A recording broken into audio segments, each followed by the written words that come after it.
I'd like to call the City Council meeting of the City of Waukegan for December 16th, 2013 to order. Roll call, please, Mr. Clerk. Alderman Cunningham. Alderman Conkin. Present. Alderman Moiseo. Alderman Beedling. Present. Alderman Newsom. Present. Alderman Tempass. Present. Alderman May. Alderman Valco. Present. Alderman Rivera. Present. The quorum here. Invocation, Bishop Colburn. Let us pray. Father, we thank you again for another city council meeting. We thank you for the return of our mayor, Alderman Valco, and all the city council members. We thank you for your blessings over our city all these years. This season, we pray for the fire department, the police department, all the departments that keeps us safe. Today, we thank you for living in a time when we saw a legend as President Nelson Mandela that left a legend of love, forgiveness, and kindness. We thank you for it. In Jesus' name, amen. Amen. Pledge allegiance to the flag of the United States of America and to the republic for which it stands, one nation, under God, indivisible, with liberty and justice for all.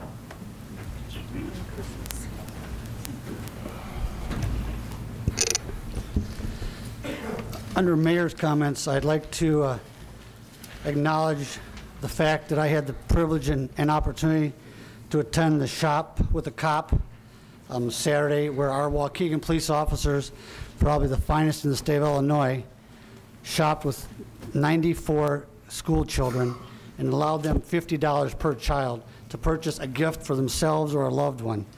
It was something that was immeasurable. The children were elated. It was a very nice day, and I really enjoyed being there myself.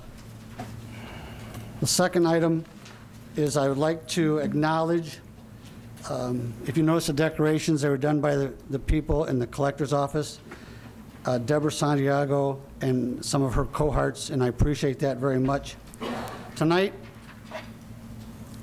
we'll realize what we as a city have put together for the past 6 months. We have been working diligently on several items: the River Road development, the tax levy, the TIF districts, and some financial inducements to draw business into Waukegan. Tonight, I hope that those things will all become realities. I had an occasion to talk with all the aldermen during last week and this week. I know their positions, I understand their positions. We disagree on several items, but at the end of the day, it's their right and their responsibility to vote their conscience, and tonight they will. And hopefully at the end of this meeting, Waukegan will be moving forward quicker than anyone can ever imagine. I hope that does become a reality. That being said, we'll move to Alderman's time. Steve Parnell, 3355 Belvedere. This is Mayor of Park City and a good friend of mine. Welcome, Steve.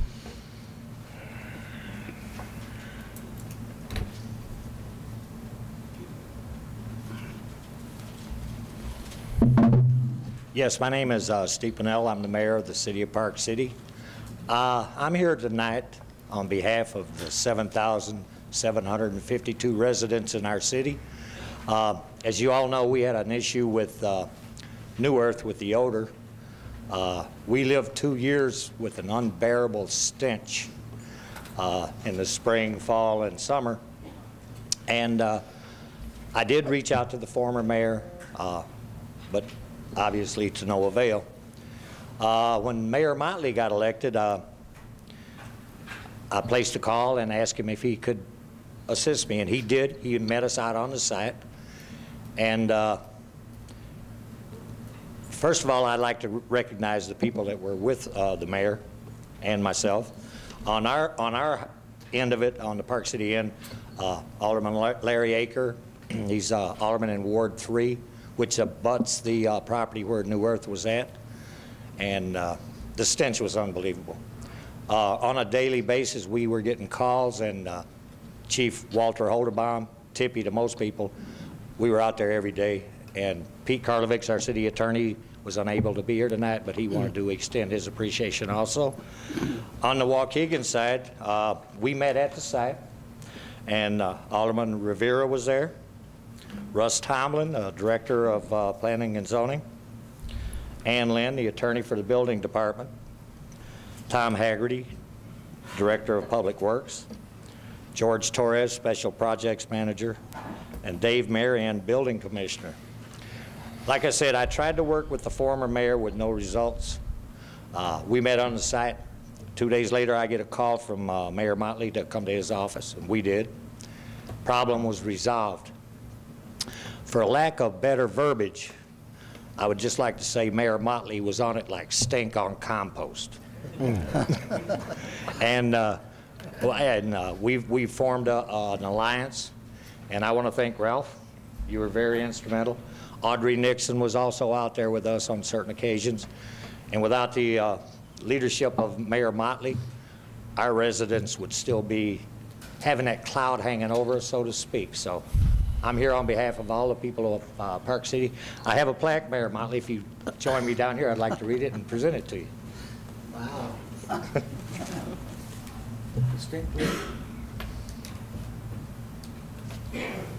Alderman Tempest was my wrestling coach in high school, by the way. That's why you How got old the he job is. done. Wayne, the City of Park City, in recognition and appreciation to Mayor Wayne Motley and the Waukegan City Council for their care and concern for the people of the City of Park City and for their quick action in resolving the New Earth odor issue. Their collaborative approach brought all parties together and brought resolution to this issue in the shortest possible time. For your effort, for your effective leadership, the people of Park City, thank you. Thank you Mayor, so much. Thank you. thank you. Thank you for all you did.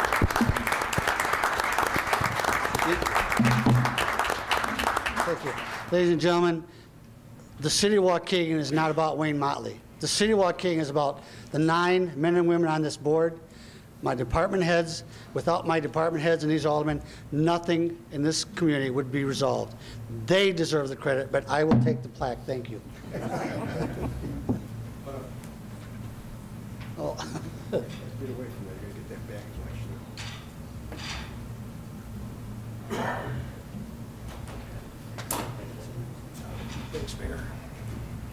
Thank you.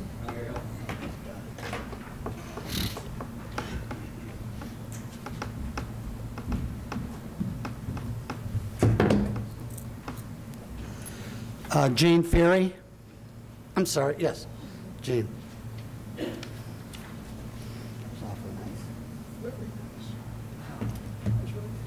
Yeah. I'm Jane Ferry, 531 Leith Avenue, Executive Director of Waukegan Main Street, and this is also Waukegan Main Street member John Quinn, if you could wave. He is one of my board members, so I try to invite them to City Council, and one of them came. I feel great about that. Thank you for giving me this time. I'd like to offer a big thank you to everyone who came out to Holiday Walk last weekend, and a special thank you to the mayor, to the city clerk, and Alderman May, who volunteered for the event and brought their special talents to the festivities. I really appreciate it. Volunteers are the heart of Main Street, and some of the volunteers are sitting up here. I've heard nothing but good things from the families who attended Holiday Walk. It was a low attendance because of the cold weather, but as long as everybody had fun, it doesn't really matter. If you didn't have the opportunity to come to Holiday Walk, your next big opportunity to come downtown is Art Walk, which is this weekend, December 21st, Saturday, from 5 to 9 p.m. Art Walk is free, and all the galleries are open to the public. You have full access to the galleries and to the artists, so I encourage you to come down, maybe finish some holiday shopping, maybe get to know a couple of the artists. This Art Walk, we also have an internationally known illustrator named Scott James, who is releasing his first graphic novel at Dinosaur Studio Tattoo. He will be signing autographs, he will be answering questions, and he might do some illustrating right there, so that could be kind of fun. He has been published in over 200 books and has worked on concept art for some big Hollywood movies, although he wouldn't tell me exactly what movies they were. Theater events are also going on this weekend. The last performances of Three Billy Goats Gruff will be on Saturday from at 10 a.m. and at 1 p.m. And the Genesee is hosting the Manhattan Transfer, Swing Christmas. So this could really ring into your holiday if you came down for it. I understand some very good seats are still available, but don't waste your time. Hold on, go down to the box office. Don't sit on your hands. We need people to be in Genesee Theater and coming out to enjoy Art Walk. As a reminder, Art Walk is the third Saturday of every single month. It is free. It is open to the public. If your calendar is already full for this week, then let me just bring up a couple of more things that are coming on. At the Genesee Theater, Styx will be on the 29th. Sinbad will be on the 31st. Tickets are available for both of those shows. Also in December 29th will be Jazz Wave. Jazz Wave is free. It is at Three Brothers Theater, which is at 115 North Genesee Street, and it is open to the public. And speaking of downtown, we have a new women's boutique that is open at 19 North Genesee Street. It's called Just That Simple, and it's waiting for all of you to go in and say hi and maybe make a purchase. And finally, Waukegan Main Street would like to say we're really proud that Rhythm Academy of Dance is staying in downtown, at least for their January classes, thanks to Three Brothers Theater and Little Fort Media. Rhythm Academy of Dance has... Jane, I'm sorry, you're at 3 minutes. Oh, okay. Well, happy holidays, everybody. I just want to say thanks again for the time to talk. Chris Blanks, 409 Oak Street.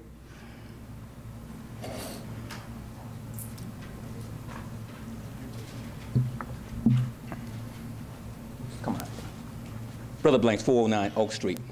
This young man here is Jonathan Garcia. I want you to take a good look at him, because this is what his shirt and how he looked when he left the Waukegan Police Department. He was taken in, and when he left, there was no charges, not even so much as a resisting arrest. And the problem here is that he decided that he did not want to make a statement without his mother or someone being there. So as a result, this is how he looked when he left. I heard the minister praying for Mandela, but these are the instruments of torture, brutality, and apartheid that should not be tolerated here, will not be tolerated in Waukegan, and it should not be tolerated anywhere. We can't allow this to happen. And this young man is 13 years old. 13 years old, honor student. And if this young man cannot be protected in your house of the police department, God help the many young women and men that are out there on the streets. So they came into our organization and filed a complaint. We want to call on you, the city, to investigate this situation, and for all responsible parties, we are looking to have them suspended, taken off the force eventually, until further investigation. We can't have this here. We won't tolerate it. A young man, this is not by somebody that you see out on the street, an honor student.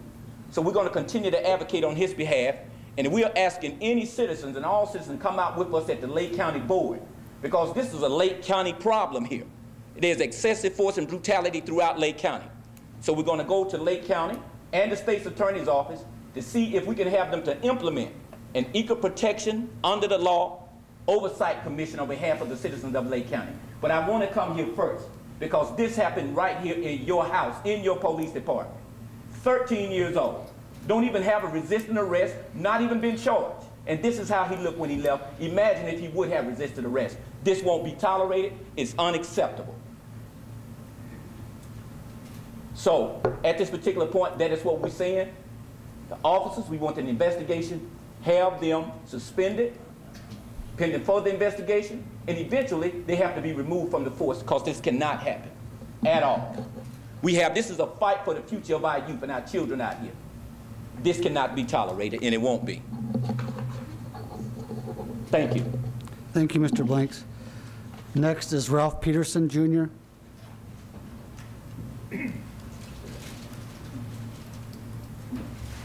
This is about you. Mayor, how you doing, sir? Guys might want to get close up at it. You can pass it down. This is not supposed to happen. We're talking 13 years old. We're really talking a baby.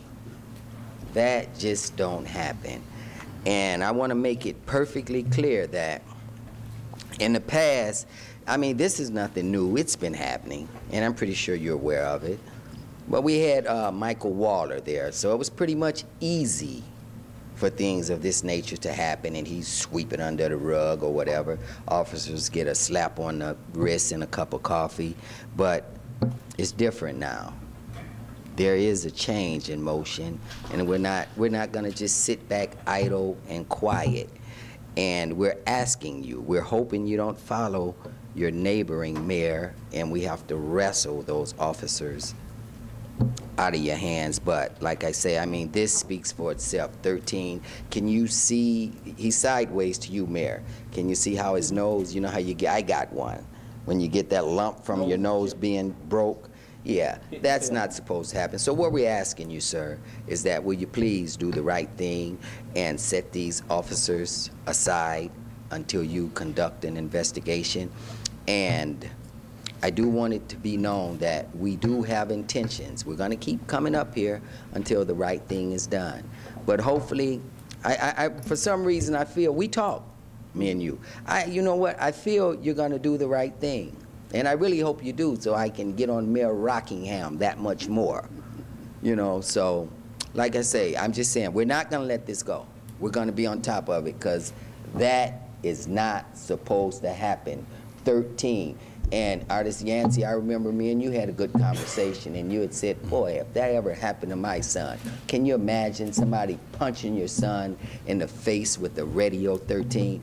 Excuse me, Mr. Peterson. Mr. Peterson, I moved to seat Alderman Mozio. Second. Sorry about that. We just do that as protocol. Okay. Well, I'm basically through. Like I said, that's not supposed to happen, sir. Thank but you. I got faith that you're going to jump on top of it. Mr. Peterson. All right. Kevin O'Connor.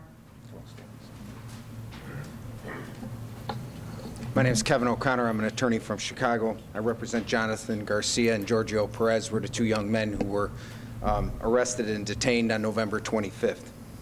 I listened to your prayer in the beginning that you're going to pray for the police officers, and I do pray for the police officers that are on this force, because if this is the type of actions they take against our youth, I hope you're as outraged as I am. I have kids. If my kids were treated this way, I would not be tolerating it. I would not be as tolerant as this family has been in the actions they've taken to take the right actions to try and get this changed. I heard you all prayed. We all then stood up and put our hands to our heart and said liberty and justice for all. That means doesn't matter if you're a police officer or not, you're going to be called to the table to act appropriately. And I heard that now we have a mayor here that is like steak on compost, right? You're going to take the appropriate action. I haven't had a lot of opportunity to talk with you. I've had several cases here in the city of Waukegan. I didn't realize how much of a problem it is here as well as your neighboring counties. This is a problem. These officers have been transferred from department to department to where they're getting let go pending resolution. They say, well, pending termination, you've got to go. Well, then they go on to another department, and they come on to other departments, and then you get their problem. And people really need to take a look at this. These young men sitting in their house playing Xbox in the basement, when the police officers come in their house, take their shoes, take them off to be interrogated. I have with me copies of the photographs for each of you for what he looked like when he came out of that interrogation. And I have a notice to preserve evidence, Mayor, to you that I've had faxed to your office that I'm asking for the interrogation room videos where he was abused be produced. The other young man who's involved in this case got threatened that he was going to be put in a room with a sexual predator as his roommate, and then was sent off to the juvenile detention center where he was strip searched. At 2 o'clock in the morning, his parents were called and told, we don't know why he's here, come and pick him up. This young man's family wasn't called till 7 p.m. when they were all brought in at 4 p.m. and said, come on in and pick him up, yet they made repeated calls and they said, sorry, the two investigative officers have to release or tell you where they're at, the two detectives. If this is the type of interrogation that's going on with our youth at 13 and 14 years old, God help us all as to what's being forced out of our adults that are going on in this community. I ask that each of you act swiftly, act quickly. I've been denied access to the police reports. I've indicated in the letter to you, Mayor, the actual report number. I would like for this to be brought to light quickly. I filed suit today in the Federal District Court, Northern District of Illinois. I will be seeking to preserve all this evidence. I ask that the evidence related to this incident be preserved, and I demand, and each of you should demand justice. This is any one of our kids, grandkids that could be subject to this. This young man, an honor student, multiple sports student, being treated like this when he's never had an encounter with Thank you, police. Mr. O'Connell. Unacceptable. Next is Ms. Sergel, 6265 Steeple Hollow, Gurnee.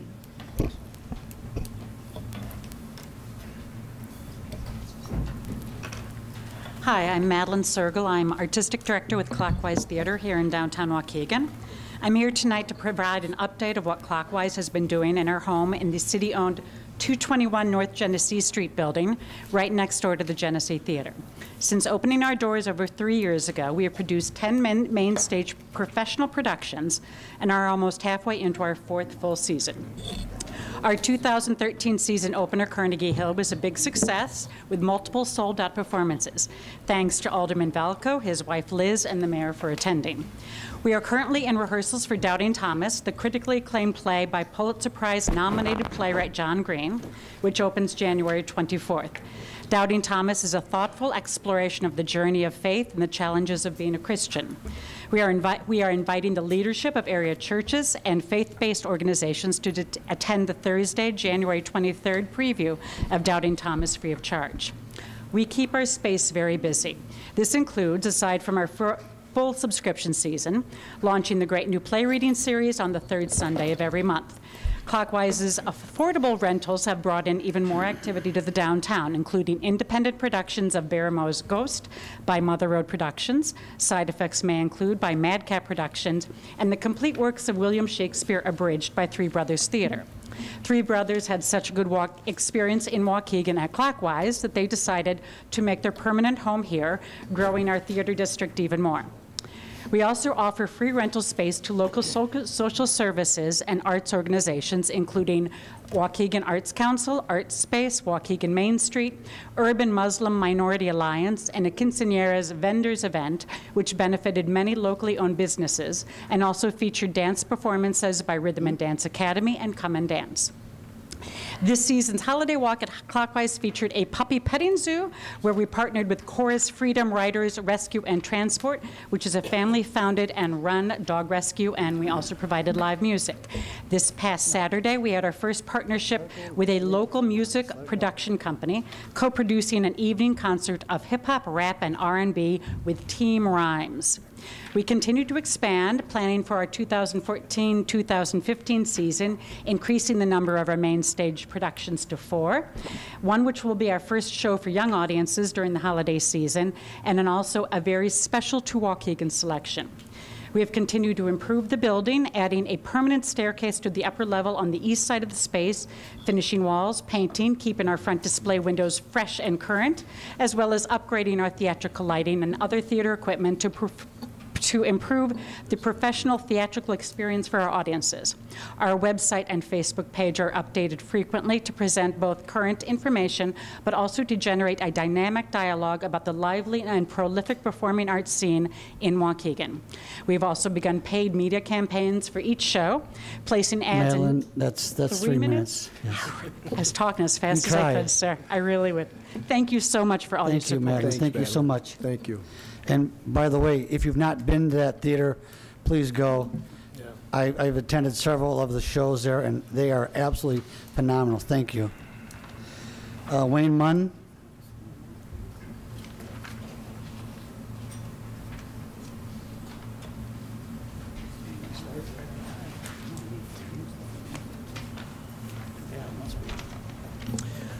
Wayne Munn, 1517 Jackson Street. 4 weeks ago, I spoke at this meeting in a call for openness and honesty and shared my concerns about events at the Genesee Theater where valuable items were thrown into demolition dumpsters.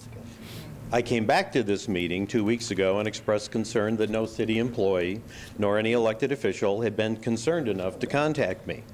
As I said, had they done that, they would have been shown evidence of what was missing. It's now 4 weeks later, and no elected officials contacted me about the matter and asked to see the evidence. However, Some vague stories and rumors have spread about why this mismanagement didn't happen, or is only of minor consequence. One scenario has the thousands of dollars worth of chairs and parts still being in the theater. I intend to follow up on that possibility. I'm requesting a motion granting approval for me and perhaps others to visit the Genesee Theater to see all the chairs in the theater. That way, this matter can be resolved in an open and honest manner. I see no reason why this request should not be approved, but the mayor or any other commissioner who has concerns before voting on the matter, I welcome those. I've also directly received several requests, it's a different issue, regarding the possible purchase of the remaining Barton organ parts, because many organ parts went missing in the past decade. I see little reason not to sell the remaining parts and have them put to use elsewhere and bring other organs back to life. I need to know the name of the contact person, because people have been contacting me, that I can provide to the people who want to have the opportunity to bid on the organ parts. Thank you. And Wayne, I'd love to go with you. I think Lisa May would too. We've been down there. The chairs are there. You're welcome. Call me. We'll go down there and walk down there with you. Okay? Okay. Deal. Okay. Merry Christmas. Happy Thank you, holidays. Wayne. Thank you. Chris Dobbs.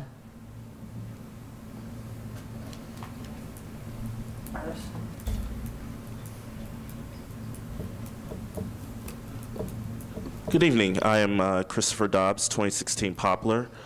I'm coming here this evening to speak on a level of frustration I felt. I'm sorry, I'm a little underdressed. I came from rehearsals. As a musician, I have played extensively in various venues around Chicago, Milwaukee, opened for top 40 artists, Cruella, House of Blues, Sold Out, etc. And been running up Denver, Australia, Germany, but no support locally. Now, granted, I'm not doing that to sound bitter. I'm doing it to draw a point. Rhythm Academy of Dance was evicted from its home October 4th from 200 North County Street due to the new owner's security issues. The security issues were unfounded. They did not want to send any emails. And in fact, the emails that we do have, apparently, say that they had no problems keeping us there, and thus it was kind of a fast process, if you will. As such, we had reached out to various people to see if we can find support to help us. Three brothers and Julie Weber of Little Fort Media took up the call. I know David Motley was helping us in trying to find a location as well. But the main issue that I'm having is the fact that we're allowing a family out of Lake Forest to have a monopoly over all of the buildings on Genesee and County. They have purchased the old Fiamico location, the old YMCA, as well as various properties on North Genesee Street across from the Genesee Theater. As far as I know, that there are no plans for them to do anything with it, because guess what? They get a tax break if everything's vacant. So what I want to challenge people is to open an investigation to see whether or not they actually have any intention on helping Waukegan, as I heard that they are a family that like to help the community. They should have no problems helping the community, or at least so I would hope. So my challenge to Waukegan is to, especially to the council, to make sure that we're not blinded by visible money that no one's ever going to see and no one's ever going to touch, and to make sure that the actual things that are helping our community, having at-risk kids have a nice shelter to go to, and keeping the crime down, which Rhythm Academy Dance has done, making sure that those kids have a place to go on a regular, consistent basis is the focus of Waukegan, instead of just these bigwigs that come in with money, flash it, and say, hey, look, we're here to help. So my challenge is, are you guys going to stand up and fight for what's right, or just sit back and hope that the money comes? Thanks. Mr. Dobbs, I can assure you those buildings will be occupied. I know exactly what's going on in each one of them. They will not sit idle. Fiamigos has been rented and will probably be occupied with another restaurant within a month. So I can assure you, I know exactly what's going on in those buildings, and they will be occupied. I hope so. Okay, thank you. Entertain a motion to accept the minutes of December 2nd, 2013. Motion by Alderman May, second by Alderman Mozio. All in favor? Aye. Opposed? Resolutions, proclamations, presentation, appointments. A, resolution recognizing the United States Marine Corps Toys for Tots Drive. Resolution. Whereas the mission of the United States Marine Corps Reserve Toys for Tots program is to collect new and unwrapped toys, and whereas the December holiday season is traditionally a time to reflect with gratitude on the blessings of the season, and whereas December of each year the collected toys are distributed as Christmas gifts to less fortunate children in the community, and whereas the primary goal of the Toys for Tots is to deliver through a new toy at Christmas a message of hope to less fortunate youngsters that will assist them in becoming responsible, productive, and patriotic citizens. And whereas the City of Waukegan each year welcomes the opportunity to help less fortunate children in our community experience the joy of Christmas through the Toys for Tots program, and to play an active role in the positive development of one of our community's most valuable resources, our children. Whereas the City of Waukegan is a proud partner with the United States Marine Corps Reserve Toys for Tots program by contributing several hundred toys in an effort to make our community a better place. And now, therefore, be it hereby resolved that Mayor Wayne Motley and the members of the Waukegan City Council offer a heartfelt thank you to the United States Marine Corps Reserve Toys for Tots program for the effort put forth this December holiday season and throughout the year.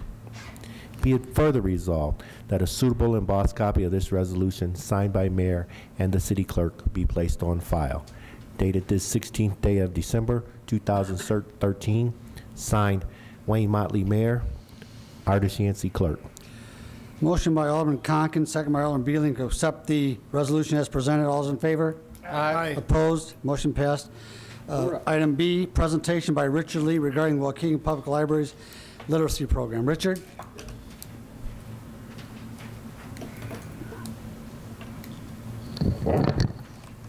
Good evening.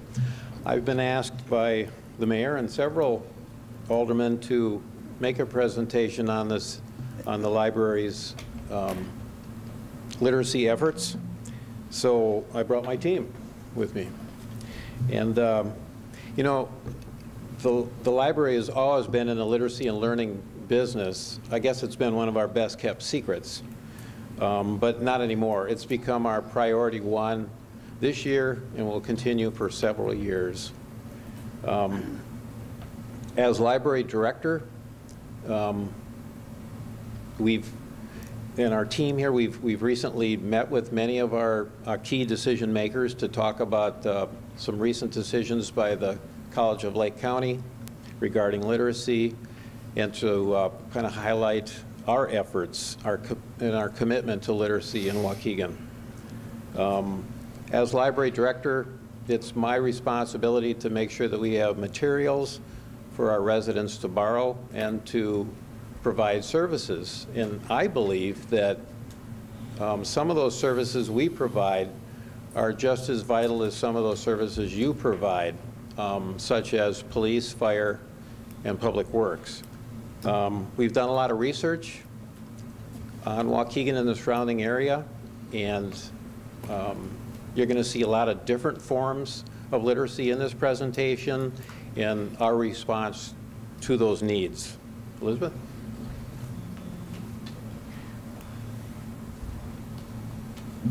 Thank you very much. I'm here to talk a little bit about what we're calling the path to learning and literacy. As we got back, can I mention it? I have to mention it every time I talk. When we got back from the White House after receiving the National Medal for being one of the top 5 libraries in the country, we weren't content to rest on our laurels. We had been working tirelessly that entire year to find out what people think of us and what we should be doing. But as Ray Bradbury said, you don't have to burn books to get people to stop reading them. Just don't teach them to read. As we met with all the aldermen, Alderman Moiseo brought up to me the Stockdale paradox. And if you want to read more about the Stockdale paradox, I suggest you check out the book, Good to Great, at the public library. We have copies for you. But the Stockdale paradox is really about combining optimism with your vision for the future and facing your current reality. And we believe that the city has many important master plans. The TIF district should supply the funds. There are plans for restaurants, we have theaters, we have the art district, but we also have human capital, and that's the people that live here today. And the public library invests in those people, and we are their resource. And we have a very high rating, obviously. We are thought very highly of around the country. Public libraries in general are thought very highly of around the country. But when you often ask people, the first thing they think about when they think about the public library, how many of you think just books? Raise your hand. Come on, yeah? Okay, good. I've done a good job with some of you. Because it really isn't just about books, it's about reading the books. It's about access to the words in the books. David, if we look at our current data in Waukegan, many of us know the census data, but there are some things that make us unique in Waukegan. The majority of our community is Latino. The school district is right now 76.6 Latino, 15.3% African American, and 4.3% white. 9.2 of our population is under the age of 6. We have the highest population under the age of 6 in the state of Illinois. That's pretty significant when you hear a slide I have coming up. 31% of our population is foreign born. 54% speak a language other than English at home. We're a young community. Just besides those young children, our average age is 30. Only 16% of our community holds a college degree. And 16% of our community also lives under the poverty level. We also looked at tens of thousands of data points that we collected from the school district, from United Way, from community conversations. What is holding our residents back from being successful? Because we believe the city will be successful when the people are successful. The city can put into place the infrastructure, and then the people that we want to go to the restaurants, to attend the theater, to appreciate the arts, they are being held back by lack of income, lack of education, low literacy skills, language barriers, health, and lack of technology. These are all literacy-based issues. The Waukegan Public Library has been in the literacy business since the day we opened. We opened with a donation from Andrew Carnegie, who believed in the power of the public library for 2 reasons. 1, for access for all, and 2, so that the immigrant could learn, as he was an immigrant. We've also looked at literacy and poverty. The ability to read, being literate, is one of the biggest indicators for personal success. Yet poverty is the biggest factor in illiteracy. Literacy pulls people out of poverty. 17%, or 16, if you round up, of our residents live below the poverty level, compared to 13% statewide. Kindergarten readiness. So early literacy is key. At-risk children who do not receive a high-quality early education are 25% more likely to drop out of school, 40% more likely to be a teen parent, 50% more likely to be placed in special ed, 60% will not attend college, 70% may be arrested for a violent crime. All of these impact our resources in this community, our tax dollars. By providing more early literacy, as we do at the library and partner with other agencies, including the school district and United Way, we can begin to reduce this burden on our tax dollars. In Waukegan, only 52% of the children do not attend preschool. So that means they start kindergarten behind. Half the children are starting behind. And they also found out through the United Way study that 73% of the children entering kindergarten had not yet engaged with books. The library provides many resources and programs, including our Early Learning Center, which is almost like a children's museum if you haven't attended. Many of you recently got your tour. Thank you very much. We have family literacy programs where the adults and children learn together. That program's over 25 years old. We have early learning camps we run with United Way. We have story times, and we have partnerships with the school district, Head Start, United Way, and many more. Recent studies show that IQ is formed by a wide exposure to vocabulary words, and that reading to your child is the single greatest equalizer between the children that grow up here and the children that may grow up in a more affluent community. Grade level reading, as I think the United Way recently did a presentation on the campaign for grade level reading. The Waukegan Public Library is a partner in that program because, as we've learned from the United Way, that you learn to read until 3rd grade, and after that you read to learn. Students who don't read proficiently by 3rd grade are 4 times more likely to drop out of high school. And I recently heard Jerry Chico, the chair of the Illinois Board of State Education, say that 3rd grade reading scores were the single biggest indicator of success in a child's lifetime.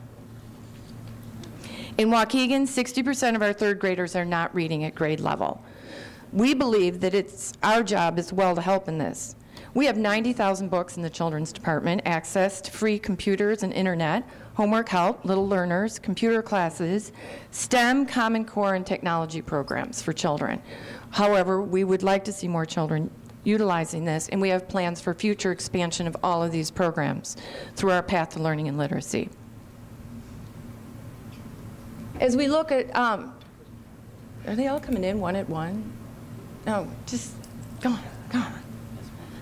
Okay, so high school graduation, the costs of dropping out of high school are expensive not only to the student but to the community. Children who drop out of school earn less, have fewer job opportunities, are more likely to spend their lives periodically unemployed, on government assistance, or cycling in and out of prison. Studies also show they're less likely to be civically engaged and vote. And so this becomes a very important part because we have such a young population here. We want them to remain civically engaged to see us support our visions in this community. In Waukegan, the average ACT score is 16.7. The state average is around 20. 15% of our children are ready for college, 45% in the state, and our rate is 25. It is important to note all these numbers are rising and continue to rise both locally and nationally, and that is due to the good work that the school district is doing. At the library, we have a teen volunteer program. We are partnering in the FAFSA applications. We have a brand new ACT prep program we're introducing this January that is free. Because the children in more affluent communities are taking ACT classes that they're paying $300 to $600 for. And then they have access to those scholarships that our students won't have with an ACT score that's lower. Workforce readiness. According to Lake County Partners annual meeting, they had Rebecca Ryan there speaking from Next Generation Consulting, and an emphasis on education is going to be vital. Areas with more talent will have a better economy. We would like to see Waukegan attract corporations, ensure there is a middle class in 10 to 15 years, and bring in corporations.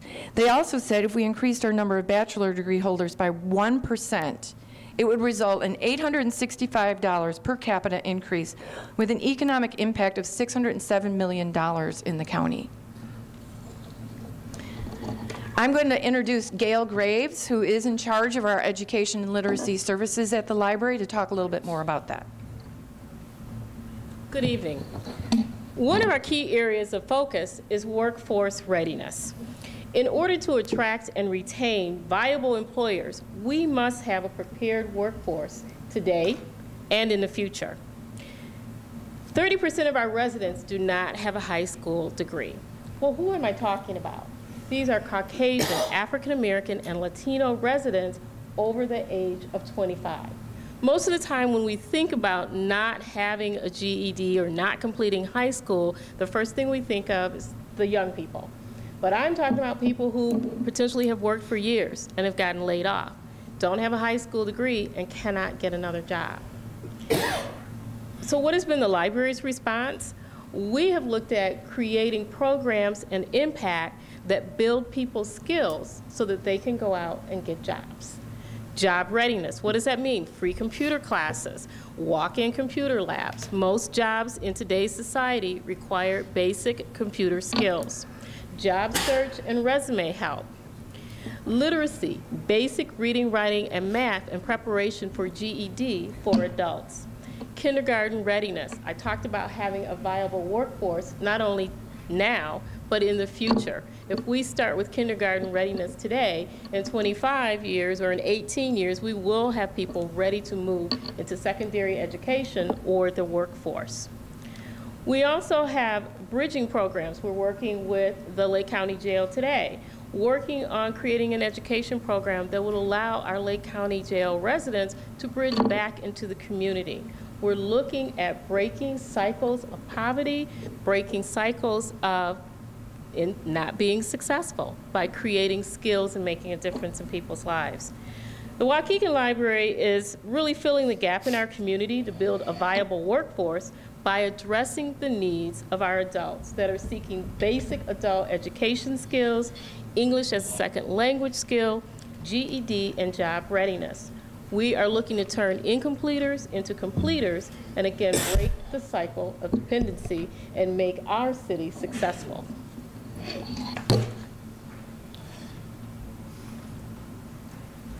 My name is Carmen Patlin, and I'm the Community Engagement and Outreach Manager for the Waukegan Public Library. And my role there is to engage community members to come and learn and utilize our services. Our strategic plan for this year was to be, or these past 3 years, was to be relevant to our community's needs. And so, as Elizabeth mentioned, we won the IMLS Award for our engagement work in this community and our responsiveness to the needs of this community. As she also mentioned, the census data, Waukegan has 54% Latinos, many of whom are here with the desire simply to prosper. Our plan, again, is to be relevant to the community's needs. By hearing the community, we can respond to the community's needs and implement programs and services that will help them be productive members of the society. So, if you can go to the next slide.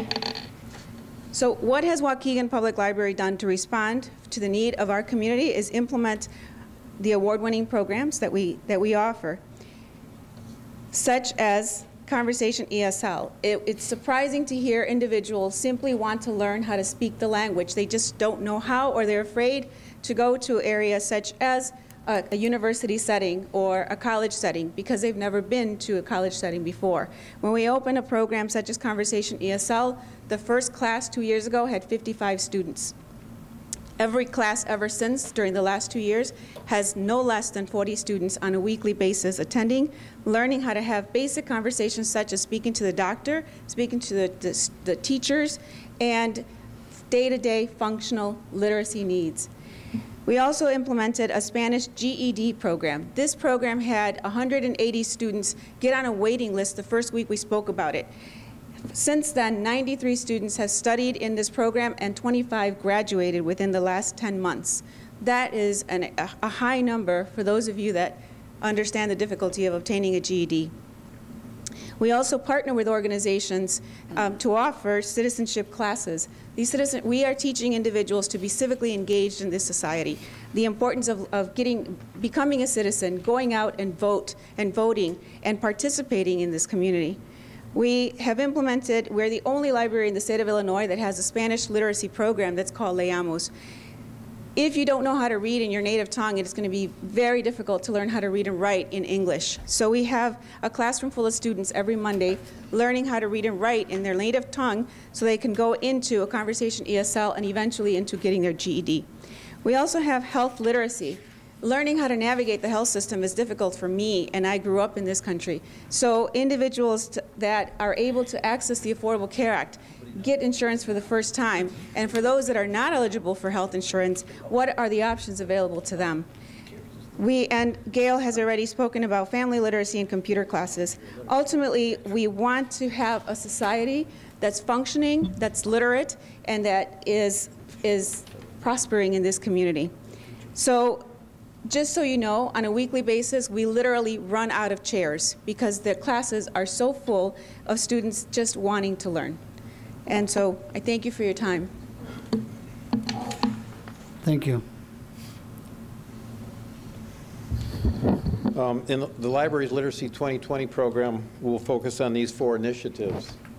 Kindergarten readiness, campaign for grade level reading, high school graduation and college prep, and cultural and functional literacy for adults and families.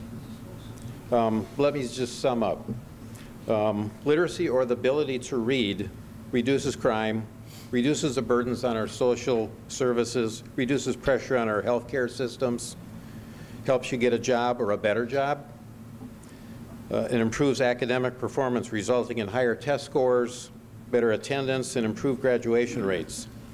Not being able to read affects us all, from delinquent and unpaid taxes, increased foreclosures, job loss, increase in crime, but also some more personal things. Possible over-medication of a child if you can't read a drug bottle. Perhaps a small business is not started, or even a bedtime story not read to a child. We're not here in this presentation to point any fingers or place blame on anybody in the community or any agency in the community. We believe that the answer to our pressing literacy needs here in Waukegan is to work collaboratively with all agencies. When our residents are successful, our city will be successful. Thank you for your time, and we'd be happy to answer any questions. Are any questions by the Alderman? Alderman Moiseo? Not a question, just a comment. I really didn't know that the library was involved in all this until I sat down with them and talked to them about all this. And I see it firsthand as a teacher. Dr. Harris, who's out in the audience, she can also probably bear witness to the fact that we have some kids, even at the high school level, that the ones that are really, really struggling are the ones that just have a problem reading. I mean, you get that far into high school and you struggle reading, it just becomes really, really difficult for them and the teachers and everybody else to deal, because most of the problems come from the fact that they just are not literate. They just struggle so bad. And that shocking statistic about having that much of a young population in Waukegan, we need to get a handle on this, because this is what businesses look at, corporations look at this, law enforcement looks at all of this. Literacy is tied. If there's one thing that ties probably anything to a community and anything to improving a community, it's literacy. Yeah, I got it. On the high end of the scale, if you look at the top 5 or 10 places to live in the country, I guarantee most of them probably have some type of college in them, either a major university or a smaller college. There's a reason for that, because all those people are educated. Lower crime, jobs, all of that, it all goes hand in hand. And before you can get to the top of that, you've got to be able to read. Everybody's got to embrace this. Thank God the library has embraced it, but we have to get everybody. The church, I talked to them about getting the churches involved. All denominations, it's their people. Get them involved. You have to help out, give them a room, give them a place to go, teach them to read, any of that. We have to get everybody involved. Thank you, library. Thank you. Next item is committee reports. Finance Committee, Alderman Valco. Thank you, Your Honor. We had one item on the agenda. It was a motion authorizing the Chief of Police to execute an agreement by and between the City of Waukegan and DLR Group, an Illinois corporation, for the purpose of completing a feasibility study for the potential remediation and reconstruction of the police department. It was budget line item 100-607724438, and I so move. Motion by Alderman Valco, second by Alderman Newsom. Roll call, please, Mr. Clerk. Alderman Cunningham. Aye. Alderman Conkin. Aye. Alderman Moiseo. Aye. Alderman Beedling. Alderman Newsom. Aye. Alderman Tempass. Aye. Alderman May. Aye. Alderman Valco. Aye. Alderman Rivera. Aye. Passes, Mayor. Next item is the Judiciary Committee, Alderman Rivera. Thank you, Mayor. The Judiciary Committee came to order approximately 6:32 this evening. On the item A, ordinance approving a conditional use permit for the preliminary plan of a 65-unit residential cluster development located at the southeast corner of Belvedere and River Roads, zoning calendar 2407, and I so move. Motion by Alderman Rivera, second by Alderman Valco. Roll call, please, Mr. Clerk. Are we going to discuss it all? Any discussion? Is there any discussion? I'd like to say a few things. Sure. Go right ahead. Alderman May. I sat in the Judiciary Committee tonight, and I've struggled with this decision or this development for 2 years now, almost 2 years. And everyone has put in so much work, the city, all of you sitting here. I know the hours everyone's put into it. And I appreciate the compromise, and I appreciate the moratorium. I still have concerns. I question the calculations for open space. I question all the lobbying that went into this. If this is such a great development, I mean, why do we have banks lobbying us and lobbyists lobbying us and all these people coming at us? I would think that the development would sell itself. We had to have 155 units, like you mentioned it, but now 65 is going to work. I understand the price point. Are people really going to buy $400,000 and $500,000 homes that are 10 feet apart from each other? Yes, I'm very familiar with School Street. I've toured it. I know John McLinden. They're a block away from a thriving Main Street community, Libertyville. Dozens of restaurant shops. Not at all like this development before us. Potential for, you know, the future development. Yes, there's a moratorium, but the moratorium is not going to prevent another cluster development that could come right next to this one and right next to that one. We can't say no more cluster developments. It's not something that's going to happen. I just have concerns. Are the concerns valid enough for them not to try? You know, that was my struggle, and the mayor and I talked about it today. I mean, I have all these concerns, but are they valid enough to say, no, don't try? I think about the Traditions subdivision that's in my ward, which one of the principals here is very familiar with and has helped out up there because we have a half-baked development, and I worry about the homeowners association up there. I worry about the seniors that live there, the unfinished streets, all the things that the homeowners association is supposed to take care of. It's, you know, financially at some point, I just don't know if it's always going to be viable. So I get calls all the time, can the city help us with X, Y, Z? And so it goes back to the city, you know, if the development isn't successful.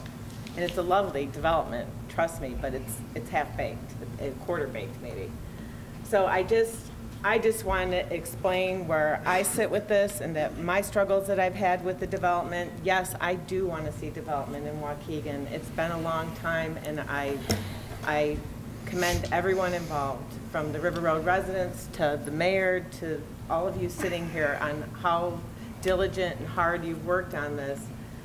But I just want to express some of my concerns and where my thought process is before I make a vote tonight. I appreciate that the developers want to pay the fees for the study or towards the comprehensive plan, and at $500 per house, but I also question, is that getting paid at the closing of these houses, signing of the contracts? Is it getting paid up front? I just have questions. So my concerns are the risk for the homeowners association, the city of Waukegan, if this is truly a viable endeavor at that price point, at that location. So those are my comments, and I will vote with my conscience as you advise me, Mayor. Thank you, Alderman. Anyone else like to speak? Sure. Alderman Rivera. Well, and I appreciate your comments on that, Alderman. Also, we can't forget the importance of water coming into this area, sewer and water as well, which the developer is paying. Besides the $500 per unit, we're also talking of the excitement that is going to create here at City Hall in regards to you know, the permits, the, you know, what the new development is going to be bringing in, such as new property tax revenue as well. I mean, there are so many positives in this, and then of course, you know, the residents out there working together, and I appreciate Carl being the president of one of the homeowner associations out there, you know, just working together with the petitioner and the city and our staff here as well, doing a great job in putting, you know, these things together. I think we've learned a lot, and yes, the traditions, absolutely, that was a fiasco as far as I'm concerned. And I think we've learned a lot from that. And I think the staff has definitely avoided those mistakes in preparing, you know, what's with this development. So, but there are so many positives with this development, and believe me, water alone is the crucial part going into this area. A lot of the residents in that area have wells. You can never say that, hey, it's never going to dry out. So, you know, we're also thinking about the future as well. It's just, like I said, I believe it's going to be now that it's 65 units, they've came down from 155. This has been going on for, God, since 2005, you know, in regards to the owner, what he's had to pay to keep this property, you know, going, and, you know, with the moratorium, you know, I know the city is working well with the homeowner association and their concerns in regards to some of the conditions that are going to be in the moratorium, which is 1 year. I know you brought up a good point with the $500 per unit. Glenn, can you address that to the alderman real quickly? Is that going to be given up front, or how does that work? Can you come up and explain that, please? No. Yeah, that money will be paid up front at the time of final plat is approved. Okay, very well. When everything's ready to go, the check will be cut. Okay. Sure. Okay. Thank you. So, you know, just the fact that they're willing to come down in the density, they're willing to work with the residents out there, with the leadership that they had out there. They came together, and everyone is basically in agreement with what's going on. So, and that makes me happy as well. So, thank you. That's all I have to say. Anyone else? Your Honor, very brief. I think for me, as an alderman sat up here for the last 12, going on 13 years, what I'm more impressed with is how some regrouping was really done with this particular project. What I mean by that is how it came up before us, it went back. I think Alderman Mosio says this quite often, is when we start communicating with others, and no disrespect to these lawyers out here, and take the lawyers out of the game and put the real players in the game, we can come up with some good, solid decisions. And I think that's what happened here. And that's what I'm more impressed with. And I think that sends a message throughout the development community that the city, along with those parties involved, once they get together and make a decision, then we can move forward. And that is more impressive to me than anything else that we've been able to do here. There was a lot of disagreements, a lot of things that were, I think we call it street talk. And to Greg's point, the real people got in the room and hashed it out. And man, lo and behold, lawyers didn't get paid. And the project is where it's at today. So congratulations to all of those parties involved. And let's move forward. As Alderman May says, hey, it is a chance that we have to take. And right now, I think that's a chance I'm willing to take, considering all those involved and the agreements that have been made. Thank you. Call for the question? Call for the question. Roll call, please, Mr. Clerk. Alderman Cunningham. Aye. Alderman Conkin. Pass. Alderman Moiseo. Aye. Alderman Beedling. Alderman Newsom. Aye. Alderman Tempass. I'd like to comment before I vote. This has been probably one of the hardest issues that I have faced in my aldermanic career, doing the right thing. We had 41 homes at one time scheduled there, and then we went to 165. They were crazy to try to put that many homes there because they agreed to come in at this. I think this is a compromise. It's a very, very difficult compromise. Alderman May brought up all the points that went through my mind, and I look and I try to weigh what's best for my city. But I tell the developer, I'm going to vote aye, but don't ever come back and ask for another single dwelling on that property. And so I vote aye, Your Honor. Alderman May. No. Alderman Valco. Aye. Alderman Rivera. Aye. Passes, Mayor. Thank you. I'd like to commend everyone for voting your conscience. We discussed this at length many times. Last Friday we had meetings I met with all of you. Today I met with several of you. I indicated my preference, but I ask all of you to vote your conscience, and I thank you for doing that. And Waukegan now has made a giant step forward, and you will now see development in this community. Thank you. I'm sorry, Alderman. Thank you. Item B, ordinance authorizing an ordinance to reflect a front yard variance for the 2122 Grand Avenue, zoning calendar 2408. This is George's Giro's in Alderman Moisio's ward, and I so move. Second. Motion by Alderman Rivera, second by Alderman Valco. Roll call, please, Mr. Clerk. Alderman Cunningham. Aye. Alderman Conkin. Aye. Alderman Moiseo. Aye. Alderman Beedling. Alderman Newsom. Aye. Alderman Tempass. Aye. Alderman May. Aye. Alderman Valco. C and D we can took together. Alderman Rivera. Aye. Passes, Mayor. Item C, ordinance authorizing an ordinance to reflect a corner side yard variance for 2122 Grand Avenue, zoning calendar number 2409, and that's for the same business, and I so move. Motion by Alderman Rivera, second by Alderman Valco. Roll call, please, Mr. Clerk. Alderman Cunningham. Aye. Alderman Conkin. Aye. Alderman Moiseo. Aye. Alderman Beedling. Alderman Newsom. Alderman Tempass. Aye. Alderman May. Aye. Alderman Valco. Aye. Alderman Rivera. Aye. Passes, Mayor. Item D, an ordinance establishing a moratorium on development in the River Road corridor, zoning calendar number 2412, and I so move. Motion by Alderman Rivera, second by Alderman Valco. Roll call, please, Mr. Clerk. Alderman Cunningham. Aye. Alderman Conkin. Pass. Alderman Moiseo. Aye.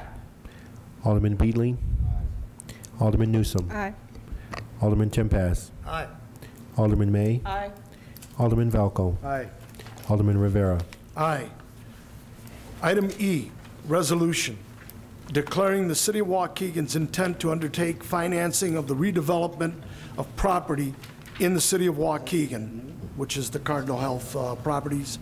Wait a minute, where's that one at? In the City of Waukegan, specifically property identification numbers 07-36-100-001, comma, 07-36, redevelopment, excuse me, 36-100-102, comma, 07-36-300-001. If annexed by the City of Waukegan, and if tax increment financing for the redevelopment of the project area is approved by the City of Waukegan to reimburse the developer for TIF-eligible development costs subject to any agreed upon redevelopment agreement approved by the City Council of the City of Waukegan. And again, this is involves with the Cardinal Health properties. We need to induce a tax increment financing for the potential project there, and I so move. Second. Okay. Motion by Alderman Rivera, second by Alderman Valco. Roll call, please, Mr. Clerk. Alderman Cunningham. Aye. Alderman Conken. Aye. Alderman Moiseo. Aye. Alderman Beedling. Alderman Newsom. Aye. Alderman Tempest. Aye. Alderman May. Aye. Alderman Valco. Aye. Alderman Rivera. Aye. Item F, approval. And this was put in our committee. I did communicate with Alderman Conken in regards to this. It's just a software agreement with LexisNexis. Approval of the law enforcement agency information agreement with LexisNexis Claims Solution Incorporated, 1000 Alderman Drive, Alpharetta, Georgia, 3005, and Waukegan Police Department for electronic police record services for vehicle accident reports for 36 months with a 12-month renewals. It's no cost to the city, and also no liability to the city as well. Am I correct? Corporation Council worked on this agreement with LexisNexis. Yeah, we all assume our own responsibility. There's no responsibility to us for the actions of LexisNexis for any leak of information or improper disbursement. That's correct. Thank you, and I so move. Motion by Alderman Rivera, seconded by Alderman Valco. Roll call, please, Mr. Clerk. Alderman Cunningham. Aye. Alderman Conken. Aye. Alderman Moiseo. Aye. Alderman Beedling. Alderman Newsom. Aye. Alderman Tempest. Aye. Alderman May. Aye. Alderman Valco. Aye. Alderman Rivera. Aye, that is all, Your Honor. Thank you. Presentation by Treasurer John Schwab. Thank you, Mayor. The municipal audit for 2012-2013 has been filed with the state of Illinois, and I have confirmation of that filing that has been sent. That confirmation has been sent to the mayor and the alderman by email. I want to thank Joan Westphal for doing this tedious task this year. The audit comes out across this way, and everything they want is in the opposite. So it all has to be, all the information is there, but Joan has to reposition and add up different columns. It's a tedious task, and it was assigned to her this year, and I want to thank her personally for completing that. The Treasury report and the audit has been published in the New Sun as required. The Treasury report will be filed with the city clerk's office tomorrow, and then again with the county clerk across the street. Shortly, the audit will be put on the city's website. It's always available in the clerk's office, and I want to thank, again, everyone in the finance department and the deputy treasurer for the cooperation they've given to the auditors to complete this task on time. That ends my report, Mayor. A motion by Alderman Rivera, second by Alderman Moiseo to accept and place on file. All those in favor? Aye. Opposed? New business. Item A, approval of payroll dated December 13th, 2013 in the amount of $1,447,221.61. Motion by Alderman Valco, second by Alderman Newsom. Roll call, please, Mr. Clerk. Alderman Cunningham. Aye. Alderman Conken. Aye. Alderman Moiseo. Aye. Alderman Beedling. Alderman Newsom. Aye. Alderman Tempest. Aye. Alderman May. Aye. Alderman Valco. Aye. Alderman Rivera. Aye. Passes, Mayor. Item B, approval of bills dated December 16, 2013 in the amount of $1,361,078.35. Motion by Alderman Valco, second by Alderman Newsom. Roll call, please, Mr. Clerk. Alderman Cunningham. Aye. Alderman Conken. Aye. Alderman Moiseo. Aye. Alderman Beedling. Alderman Newsom. Aye. Alderman Tempest. Aye. Alderman May. Aye. Alderman Valco. Aye. Alderman Rivera. Aye. Item C, motion authorizing the proper city officials to execute a one-year agreement by and between the City of Waukegan and Emerging Communities Corporation, a Wisconsin corporation, for the purpose of providing economic strategy consultant services for the amount not to exceed $60,000 plus reimbursable and reasonable out-of-pocket expenses, budget line item 100-8068-24436. Motion by Alderman Valco, seconded by Alderman Newsom. Roll call, please, Mr. Clerk. Alderman Cunningham. Aye. Alderman Conken. Aye. Alderman Moiseo. Aye. Alderman Beedling. Aye. Alderman Newsom. Aye. Alderman Tempest. Aye. Alderman May. Aye. Alderman Valco. Aye. Alderman Rivera. Aye. I'd like to acknowledge who we just hired. His name is John Antaramian. He is the former mayor of Kenosha. He is responsible for redeveloping Kenosha's lakefront. He is also a legislator in the state of Wisconsin. Ladies and gentlemen, this man, over the past 6 months, has helped the city of Waukegan substantially. He's working for the EPA, but he's stepped in to assist us in many, many endeavors. John, would you please step up here, please, and introduce yourself? This is a man of character and commitment, and it is my pleasure to introduce him to you. John? Your Honor, thank you very much, and that was a very kind introduction. I am looking forward to working with all of you, as from my perspective, the city of Waukegan is a very exciting location, and you have such a wonderful opportunity here, and I'm looking forward to working with all of you and seeing it move forward and working with the administration and having a wonderful opportunity in working with you. So thank you all very much. Thank you, John. Thank Thanks, you so John. much. Thank you. Item D, approval of raffle, Waukegan Booster Club. Motion by Alderman Moiseo, second by Alderman Tempest. All those in favor? Aye. Opposed? Item E, Treasury Report dated November 2013. Motion by Alderman Cunningham, second by Alderman Rivera, to place on file. All those in favor? Aye. Opposed? Item A, approval of ordinance levying and assessing taxes on the city of Waukegan, Lake County, Illinois, for the 2013 tax levy year. We had a truth and taxation hearing because we wanted to show to the people of our community that we are transparent. We're not hiding anything from anyone. I will say to you, I presented the levy at 5%. It was passed in committee. 5% increase will mean a total of $21,998,490. A 2% increase in the tax levy is $21,136,490. A 4% increase is $21,686,490. Alderman Valco, if you would take this, be chairman of the committee.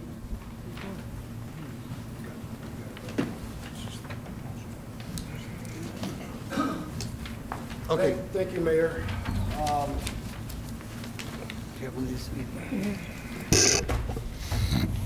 For the first time ever, we did the Truth and Taxation Levy hearing, and the Assessor Morris was here and said thank you very much because we really didn't have to do one.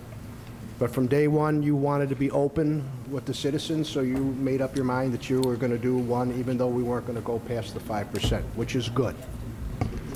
I'm here to say tonight that there's no way that I can support a 5% increase in the property taxes for the people of Illinois. Excuse me, for the people of Waukegan, I'm sorry. 2 years ago, we did a 4.9% increase. Last year, we did a 10% increase. And if we do another 5% increase, that's 20% in 3 years. And I cannot do that. What I am proposing tonight is to amend the proposed tax levy ordinance from 5% to 3%. And what would be affected would be under the corporate purposes, under the general fund.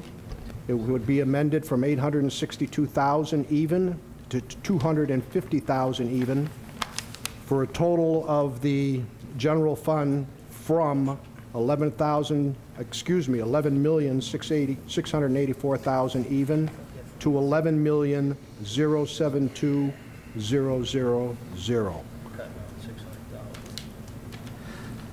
There's a motion to amend by Alderman Valco. Is there a second to that motion of 3%? Second by Alderman Newsom. Okay, a motion on now. Is there a motion? The motion will be to amend to increase the tax levy by 3%. Decrease. There's a motion to accept that. Motion to accept the 3%. I do the roll call. That was the motion to amend. Motion to amend. Motion to amend, I'm sorry. Okay, the motion to amend. Roll call, please, Mr. Clerk. Your Honor, Your Honor, I think that this needs some discussion. I want to hear from Tina. Yeah, this definitely needs some discussion because I'm a little confused as to what will this actually mean from our operations. Tina, would you Yeah, I think mind Tina stepping needs to up come here? up because there's a lot of questions that need to be, for me, to be answered before, this goes forward. And I guess I'm going to start off, Tina. I see that this 3% shows a decrease in the corporate levy from 862 to 250. Correct? That's correct, right? It's not a decrease from the prior year.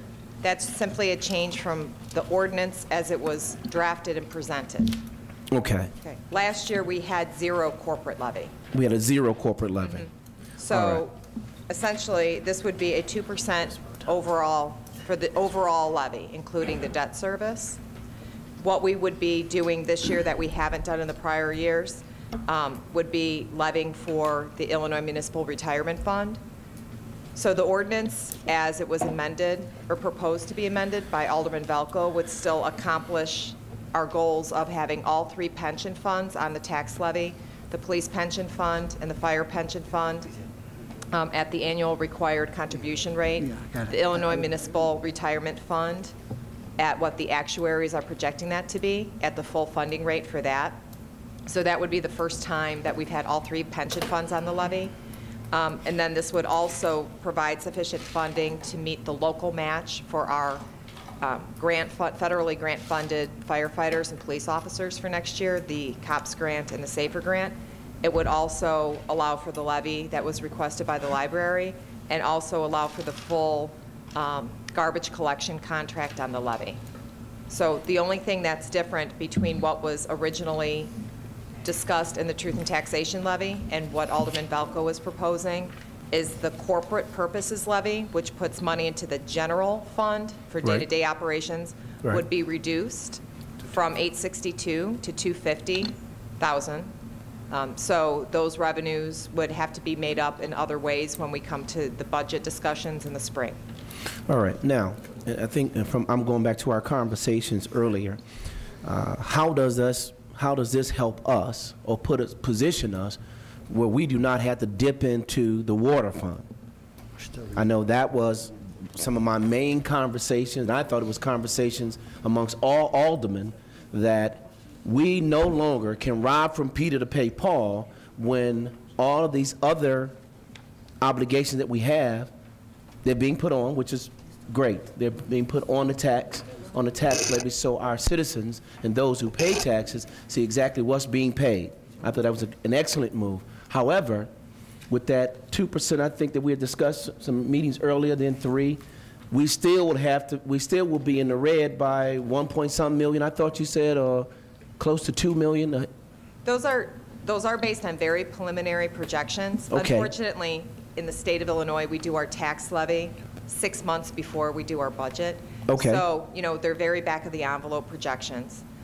The rating agencies, one of the areas that they continue to flag for us as an issue for them in being able to get our rating back up is the struggle that we have had with making long-term financing obligations meet with a revenue source. So by getting the IMRF pension on the levy, that will definitely be a feather in our cap with the rating agencies. Okay. Whether or not we continue to use water fund transfers into the general fund to continue to subsidize day-to-day operations is a long-term goal, I know, of this administration as well as the prior administration, to cease that practice. This particular levy, whether it's 2% or 5%, that's a longer-term issue that we need to address in general. So whether this levy would be 5% or 2%, I'm not sure that alone, that $600,000 difference, would really address our structural deficit in the general fund. Okay. From your past experience, and that's all we can really go on right now, let's just use past numbers, actual. In the past, we have been roughly, what, 1 in a million, 1.5, almost 2 million dipping into the waterfront in order to help out the general fund over the last 5 years. Is that safe to say? We went as high as 4 million 3 years ago. As high as 4 million. And that was because we were afraid, and I used the word afraid, to levy what we thought that was needed in order so we can do that, so we can take those funds to start those capital improvements that we sorely need without bonding out, if we'd have been talking projection-wise. I think that the trend, which I believe has been going on for decades, of Waukegan using waterfront transfers to I don't want to use the word subsidize, but to assist in funding day-to-day operations. I don't know if it's only to avoid bonding. There's a structural deficit problem that we have in our general budget, and that we've, over the years, like a lot of municipalities, have seen a decline in very economically sensitive tax revenues. Sales tax, income tax, local use tax. The utility taxes, foreclosures go up, our tax collections go down because a lot of them are based on how many homes are vacant. So it's not just the bonding. Meanwhile, our obligations continue to rise. Right. So there's two types of obligations. There's short-term current obligations, that's making payroll every other Friday. And then there's the longer-term obligations, the pension obligations, our retiree health insurance obligations, our bonded debt obligations. And we have managed to shift our property tax levy, which is a long-term investment for property owners. We've managed to shift that revenue source to focus more on our long-term obligations, save for the grant matching and the garbage contract. So the water fund transfers into the general fund is an issue that we need to address. We need to address it as a group. It should be part of the budget discussion, and that's something that we need to look at doing more long-term financial forecasts. But having the levy really identify pension funding, bond funding, the garbage contract funding, which are big-ticket, long-term items, that's a significant shift, and I think it's a positive one. And that I understand. I'm not disagreeing with that. But unfortunately, the way our process works, we have to guesstimate how much money we need through the levy, then apply that to what we actually need when it comes to budget time. Correct. Now, one of the process, and I've known in the past, is we can get what we think we might need, and if we don't utilize that based on some things if you've been able to do to control our finances, we can then abate, meaning give that money back to the taxpayer. Is that an option? The city, within the last decade, has abated property taxes related to bonding issues specifically without sufficient fund balances to really cover those abatements, and that is part of the reason our fund balance went into the negative. We do have an abatement ordinance on the agenda tonight, which will be abating a portion of a bond issue with specific TIF revenues. If we over-levied, if we levied such a high amount that we ended up with cash reserves at the end of the year, you could then, in the next year, you could do an abatement for your corporate levy. So I guess my point to what I'm trying to say is, and I'm going back to some of the strategies that you had started a while back, how do we start curbing our finances? That means we had to take some type of a hit up front, starting now, and then begin to move forward with some of the long-term financial planning as projected when you first got here, Tina. And I thought that was the conversation that we had, a couple of months ago. I do understand the taxpayers out there. I really do. I understand that their property taxes are continuing to rise. Unfortunately, the city's portion of that property tax dollars that we receive is unmatched. I shouldn't say unmatched. It just does not compare to the other taxing bodies that are out there. So we are left in with some decisions. Do we only take 2%, 3% and try to make it work? Or do we take enough to run our operation efficiently and effectively and provide the services that the citizens of this community want and need? And I think when we start dipping and taking away 2 or 3 or 4%, it's going to then slack on the services, and we won't find out about those services cut until January, February, March. By then, we don't have the money to do that. And I'm here to tell you, income per capita, a ward that needs the services of the city of Waukegan. I can't afford to go back and tell people in my ward that you're not going to get this done, you're not going to get that done. And over history, decades if we want to talk about it, it has been done. We talk about the health care, winging them off. Well, we just can't wing off homeowners who look for the city through their property taxes to get these services done. We can't. So 2%, 3%, what is it going to take for us to efficiently run our operation? That's where I'm at today. And if it's taking a hit, then we take the hit to run the city the most effectively if we can. And that's where I feel about it. I said my piece. Maybe somebody else has some questions for you. Thank you, Tina, for your time and understanding. Alderman Rivera. Mine's going to be short. Tina, projections, since we're talking about that. Development, revenues, the permits. I mean, it's safe to say, you know, tonight we made a good decision on a new development coming out there. Cardinal Health, you're looking at some new revenues coming in for water, permits. You know, that's a lot of revenue going to be coming into the city. What kind of projections do you feel that, how is that going to affect our income in terms of, you know, maybe putting money into these cash reserves and utilizing them into some areas of where we can, you know, effectively, you know, answer some of the questions that the alderman's bringing up in terms of, you know, operations. Well, there's the property taxes, just so to clarify, property taxes are not our largest revenue source by any means. No. In municipalities, unlike school districts, to Alderman Cunningham's point, the city of Waukegan gets about 17 to 18% or 18 cents on the dollar of property taxes collected, whether you're in Waukegan Township or Warren Township or Zion-Benton Township and live in Waukegan. So property taxes are not our main funding source for our operating budget.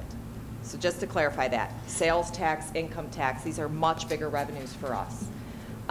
As far as how do you increase property tax revenues, there's two ways to do that. You increase your levy, and you levy for more dollars, or you increase EAV. And by increasing EAV, that means the value of the property which you are levying upon goes up. And by annexing in or stimulating development, you drive up property tax values, which if you levy the same dollar amount, drives down the rate. So development, wherever it happens in the city, helps the whole city's EAV. Annexations, if they're done responsibly, and this is kind of getting into development, which is not my bailiwick, but just financially, if you access additional equalized assessed valuation either by development or annexation, it helps keep your rate lower, which benefits your residents and your homeowners. As far as the development that's being proposed, I'm not sure exactly when those permits would be issued or when that EAV would be realized or those water sales. But, you know, development, as long as it's done responsibly and doesn't take more services from the city than it pays for, then it's always a positive for the tax rate. Hold on. Thank you. Mayor, if I may, please. Yes, Alderman Valco. Tina, you and I, because I'm on the committee, have spent hours, a couple hours, some hours, doing this. I believe, to answer Alderman Cunningham's question, to me, we really didn't get to it. He does not want to lose any services. I don't want to lose any services. At 3%, are we going to lose services? I don't know that this is a very fair night to be asking me that. We're getting into budget hearing. There's ways to finance government. So there's via taxation or there's via cuts, depending on how the economy is. We have been through very dramatic cuts over the past 4 years. We've had 60% of the workforce laid off. We've cut services. We've increased taxes at the same time. It depends what direction the mayor and the aldermen want to go to when we're in budget hearings. So will we lose services? you know, the property tax is one piece of a much larger puzzle that is the budget. And again, it's not the largest. I think that the fact that we're funding our longer-term obligations, which over time, and as we saw in the Finance Committee tonight, and Insurance Committee, can really start draining your cash reserves. The fact that we're identifying long-term obligations as significant enough to fund through property taxes is definitely a step in the right direction. We also have a stabilization fund, so now we're ensuring that we have rainy day funds, which we didn't have in the recent past. So we're taking steps in the right direction. Whether or not we need to continue using non-recurring one-time revenues to help plug budget holes in our operating budget, it's likely in this upcoming fiscal year because we're not quite out of the woods with this economy yet. We would like not to, but it's likely, so I can't say that won't happen. But I think we're taking incremental steps in a very difficult time to get to where eventually we won't have to make those decisions at budget time. What are we going to cut? Instead, it's going to be what are we going to add? But I can't predict that right now. Let me rephrase that. Thank you for your long-winded speech there, but let me rephrase that. Give me a flat percentage where we're okay. I can't. 2%? 2%? 2% would just be where we're at last year. That's what I'm saying. 2% we would be do stagnant. nothing. We'd be okay at 2%. That's what we need, just to stay even with last year. That will also keep our debt as great. So 2% just leaves us even. No, you're going to be even. You're going to go down. Right. Your Honor? 2% funds your long-term liabilities for next year, and it takes that off the plate for budget hearings. It does not address our operating needs. Absolutely. Your Honor? Yes, Alderman Moiseo. The difference between the 5 and the 3 is $600,000. Can you live without $600,000? And to Alderman Tempest's point, about 2% will keep us, it probably won't, because the EAV keeps... The EVA is going down dramatically. That keeps going... it's hard to deal with. So, you know, it's hard to say, can we live? The bottom line is, I look at it as between 5% and 3%, you're going to get $600,000 less. That's what you're going to, you know, you're going to get $600,000 less for corporate is day-to-day, basically, isn't it, Tina? Correct. So you're going to get $600,000 less for day-to-day operations of the city. You'll get $600,000 less from what the estimated levy was estimated to be. Right. It was not $600,000 we already had. Right. No, that's what I mean. That's what I mean. So- No, it's not money. No, it's like money we already. No, it's money that's. So we will have to identify other resources during Right. the budget Don't season. have other resources. To, you know, fund our day-to-day operations. You know, Your Honor, question. I was Tina. What do you have in your notes there? What we levied last year? I don't have it with me. What was that dollar amount?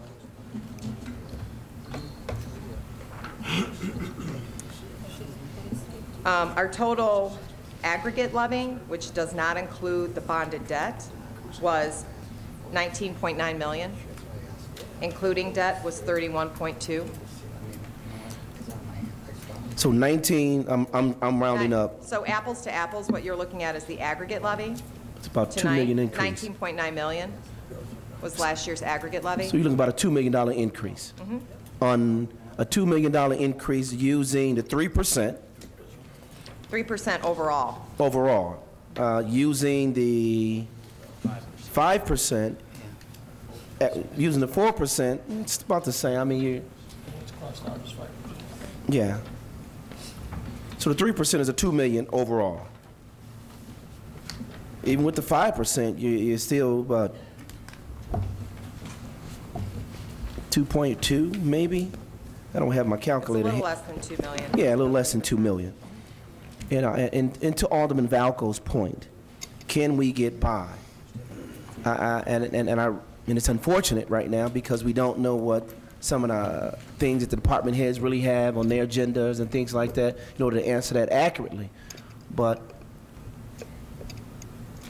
in the past, and I only can go with the past,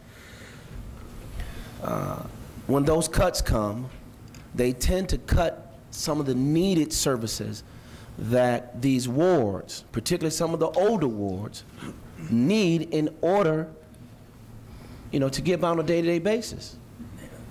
You know, it's tough. It is a tough conversation to call up that, you know, that public, for me, is public works and code enforcement.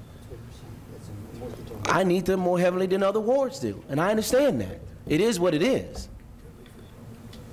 But when we talk about making those cuts, those small cuts hurt or affect my area, and I'm being selfish here by all means. I think not trying to be, it's just, it is what it is.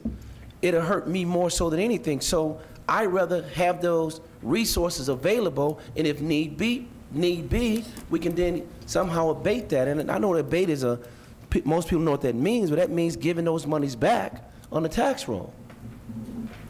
You know, I'm a compromised guy. I'm pretty open to everything. I just want us to understand what we're asking, because come February, March, then April, if those things that I think are not there is going to help benefit all of Waukegan, but specifically, and I'm saying this selfishly, the first ward, then I'm going to be debating and fighting that. Then you need to take that hit since you thought it was less, and it's going to be viable.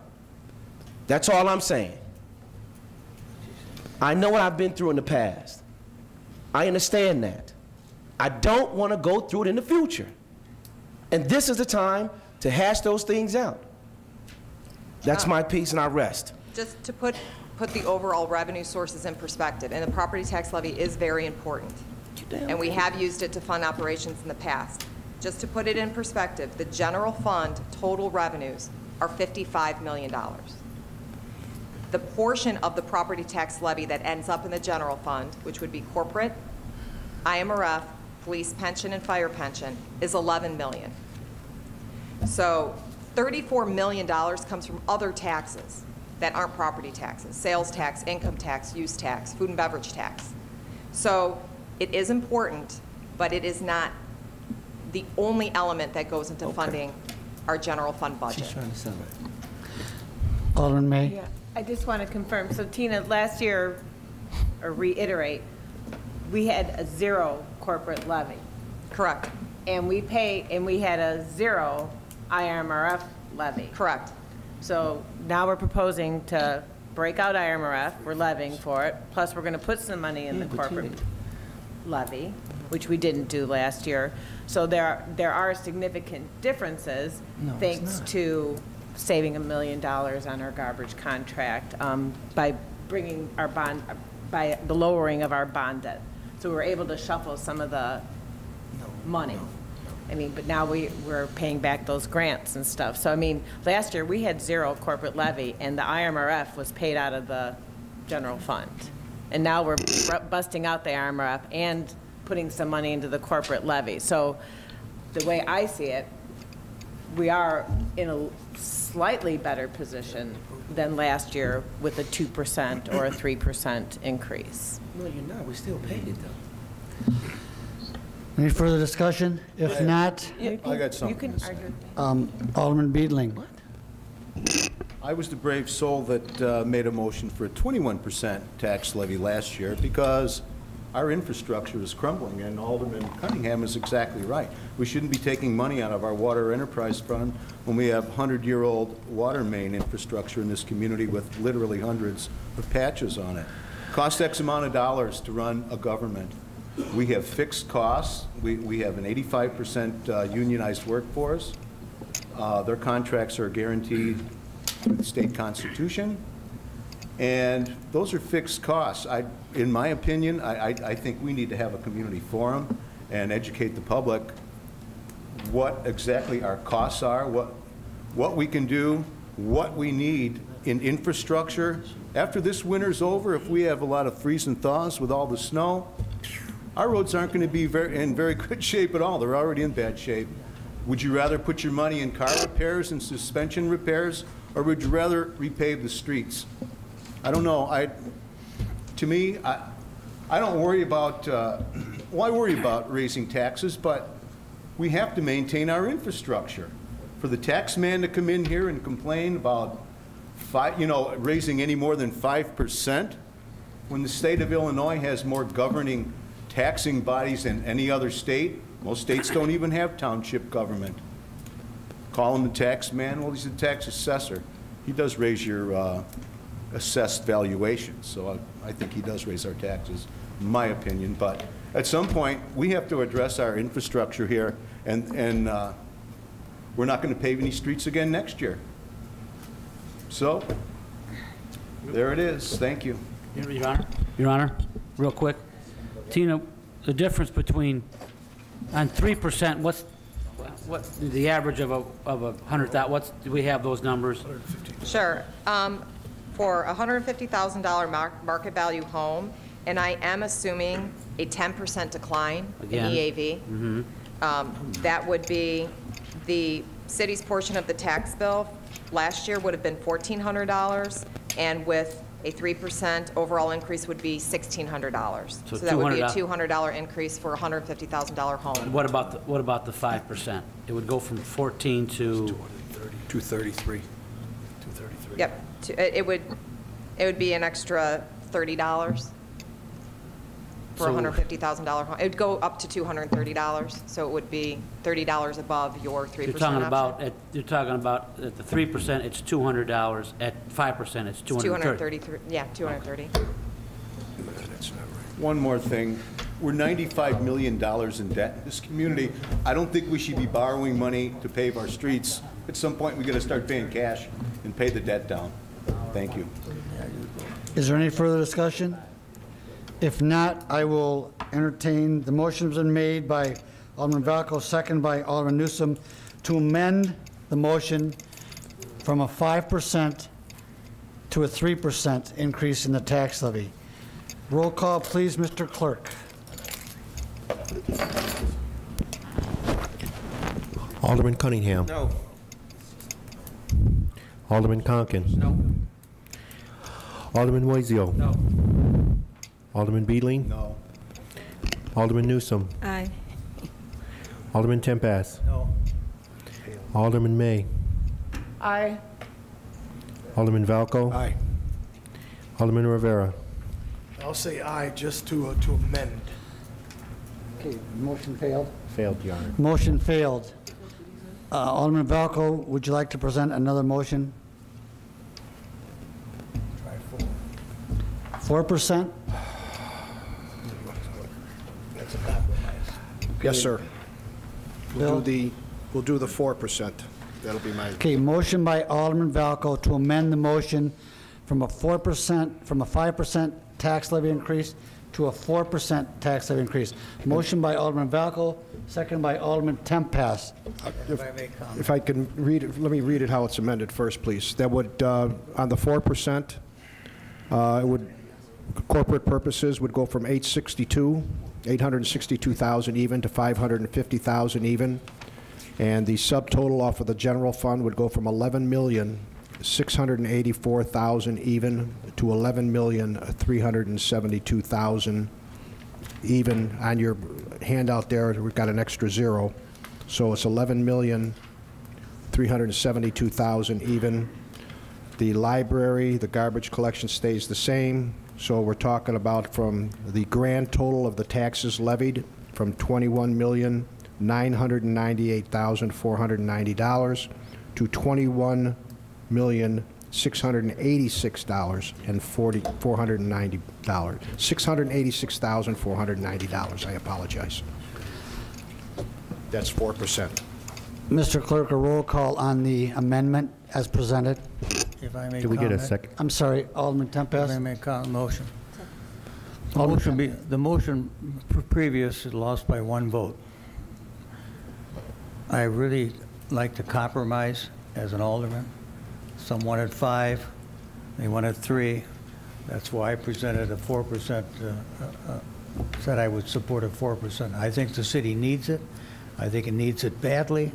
And the longer we put off, and I don't like to pay taxes, but this is our community, and if we don't stick together to keep it improved and still worry how we spend our tax dollars, which is important, but I really don't think overall that it'll be that great, because a lot of people, their assessed valuation has gone down, and the other taxing bodies will not be getting the dollars that, so I don't think their tax bill will increase as much as what some people may think. I'm supporting the 4%. Thank you, Alderman I got Tempass. something to say. Alderman Beedling. I just replaced the upper control arm bushings on my vehicle and 4 tie rod ends. That cost me $671. You know, at some point, once again, when are we going to fix our streets? I don't want to be taking calls from people, hey, when are you going to fix the street?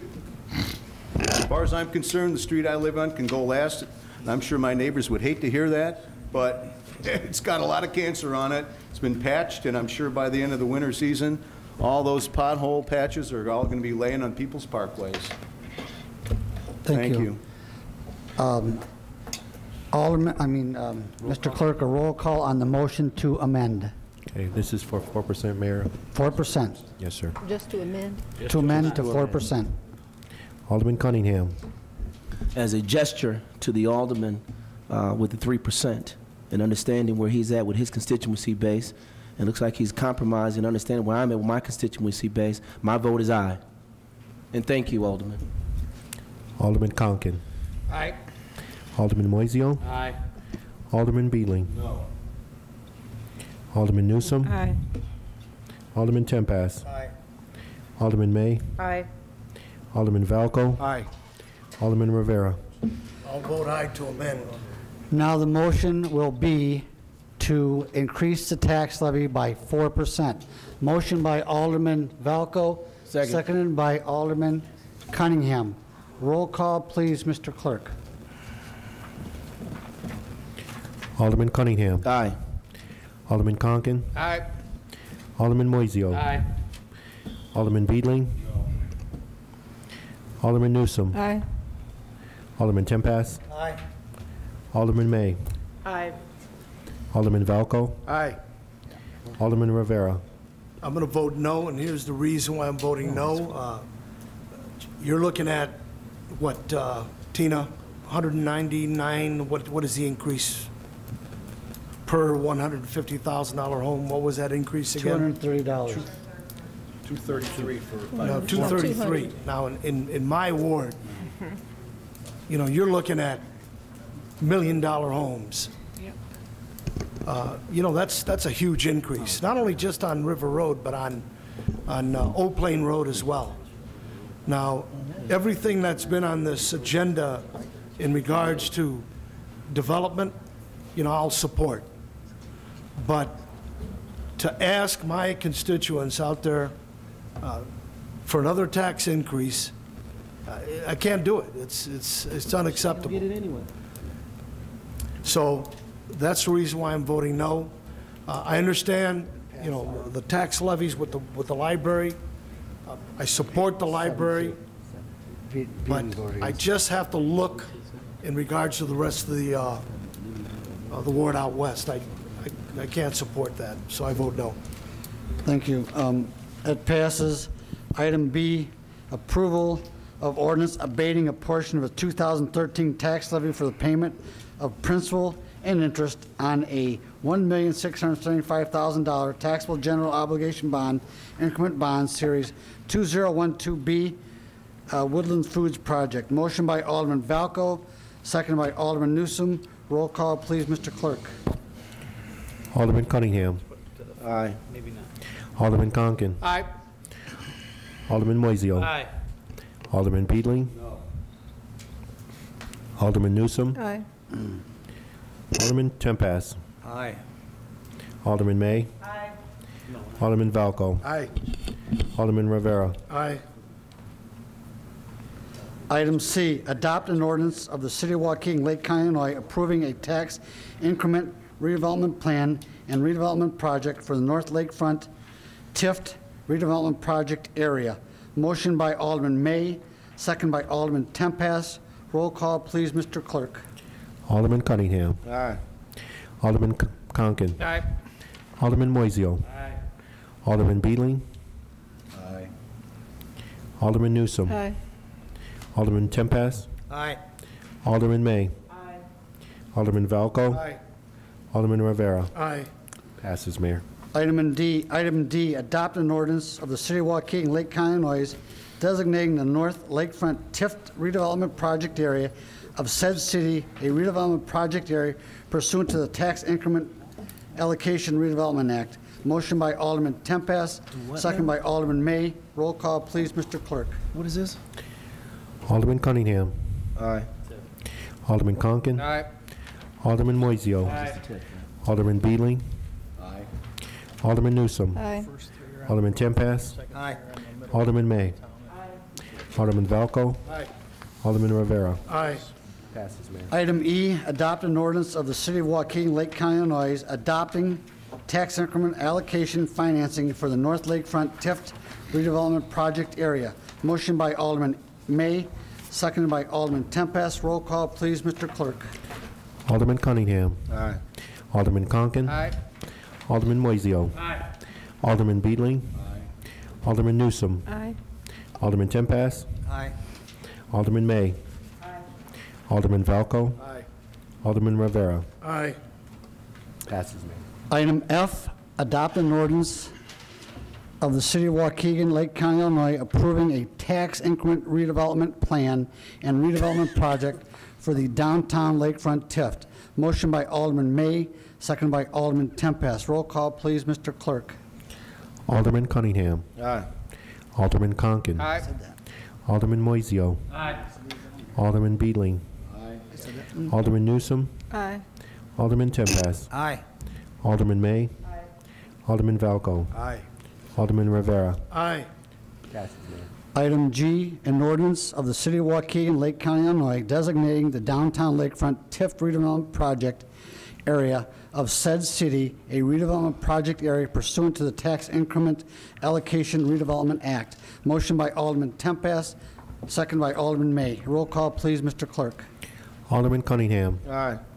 Alderman Conken. Aye. Alderman Moiseo. Aye. Alderman Beedling. Alderman Newsom. Aye. Alderman Tempest. Aye. Alderman May. Alderman Valco. Aye. Alderman Rivera. Aye. Passes, Mayor. Item H, an ordinance of the City of Waukegan, Lake County, Illinois, adopting tax increment allocation financing for the downtown lakefront Tift redevelopment project area. Motion by Alderman Beedling, second by Alderman Conken. Roll call, please, Mr. Clerk. Alderman Cunningham. Aye. Alderman Conken. Aye. Alderman Moiseo. Aye. Alderman Beedling. Aye. Alderman Newsom. Aye. Alderman Tempest. Aye. Alderman May. Alderman Valco. Aye. Alderman Rivera. Aye. Passes, Mayor. Item I, adopt an ordinance of the City of Waukegan, Lake County, Illinois, approving the tax increment redevelopment plan and redevelopment project for the South Lakefront Tift redevelopment project. Motion by Alderman Cunningham, second by Alderman Beedling. Roll call, please, Mr. Clerk. Alderman Cunningham. Aye. Alderman Conken. Aye. Alderman Moiseo. Alderman Beedling. Alderman Newsom. Aye. Alderman Tempest. Aye. Alderman May. Alderman Valco. Aye. Alderman Rivera. Aye. Passes, Mayor. Item J, adopt an ordinance of the City of Waukegan, Lake County, Illinois, designating the South Lakefront Tift redevelopment project area of said city a redevelopment project area pursuant to the Tax Increment Allocation Redevelopment Act. Motion by Alderman Cunningham, second by Alderman Beedling. Roll call, please, Mr. Clerk. Alderman Cunningham. Aye. Alderman Conken. Aye. Alderman Moiseo. Alderman Beedling. Alderman Newsom. Aye. Alderman Tempest. Aye. Alderman May. Alderman Valco. Aye. Alderman Rivera. Aye. Item K, adopt an ordinance of the City of Waukegan, Lake County, Illinois, adopting tax increment allocation financing for the South Lakefront Tift redevelopment project area. Motion by Alderman Cunningham, seconded by Alderman Beedling. Roll call, please, Mr. Clerk. Alderman Cunningham. Aye. Alderman Conken. Aye. Alderman Moiseo. Alderman Beedling.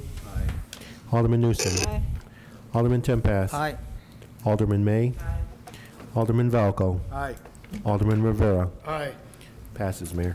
Thank you. Ladies and gentlemen, Alderman Valco and City Clerk Art Yancey, for 38 years we wore a patch on our uniform that said Waukegan City of Progress. Today, that dream has been fulfilled. The lakefront will redevelop.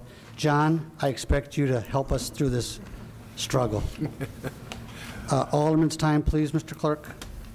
Alderman Cunningham. Three issues. One of them being, recently we read something in the paper regarding this booting of cars. I don't know if our Corporation Council had an opportunity to kind of review some of our ordinance pertaining to that. What I did know, which I don't think we have an ordinance to even guide that. I know that's something I think we probably look into as gas prices go up. A lot of the tow truck folks probably find different means of how to, generate revenue or not having those cars move. I had to assist a good friend in one of hers, but that particular agency was pretty amicable and handled that situation. But I do think we need something in writing somewhere to kind of protect not only ourselves, our I should say the citizens of this city and those who are involved in that. Second, as we know, the snow has kind of came on us a little faster than we anticipated. Our Public Works Department, obviously, they did a great job handling that situation. What I do need to caution, I think this is citywide, at least what I hear anyway, as those from parking off the streets and being prepared to make sure our Public Works Department clean our streets properly. I'm asking, as a matter of fact, I'm begging our citizens, get those cars off the street. 2 inches was enough. When we get these really, really heavy snowfalls, it's very difficult to, maintenance and do a proper job of servicing our streets when cars are there. And I asked that our chief, and for those patrol officers in our wards, those cars that are submerged, haven't moved in 2 or 3 days, I would like to get very aggressive in getting those cars towed away. We cannot have cars sitting there for 2 or 3 days after a big snowstorm and then still trying to clean the streets. And the goal is, if Thomas not here, is to push that snow to the curb. That's the goal once we get it off. We can't do that if those cars are there. Chief, we're probably going to get beat up on it, but those cars got to move. And I know our process now with the ticket, give them a couple of days. We should already know. That just should be a common sense. I shouldn't have to tell you this. But I think moving one of them without their permission will get the message out a little bit clearer. Last but not least, to the mayor, my fellow councilmen and women on the council floor, department heads and his staff, and our entire city of Waukegan, I wish you a Merry Christmas to you and your families, and hopefully not only our city, but your lives will be more enriched in 2014. Take care. God bless. Alderman Conkin. Thank you.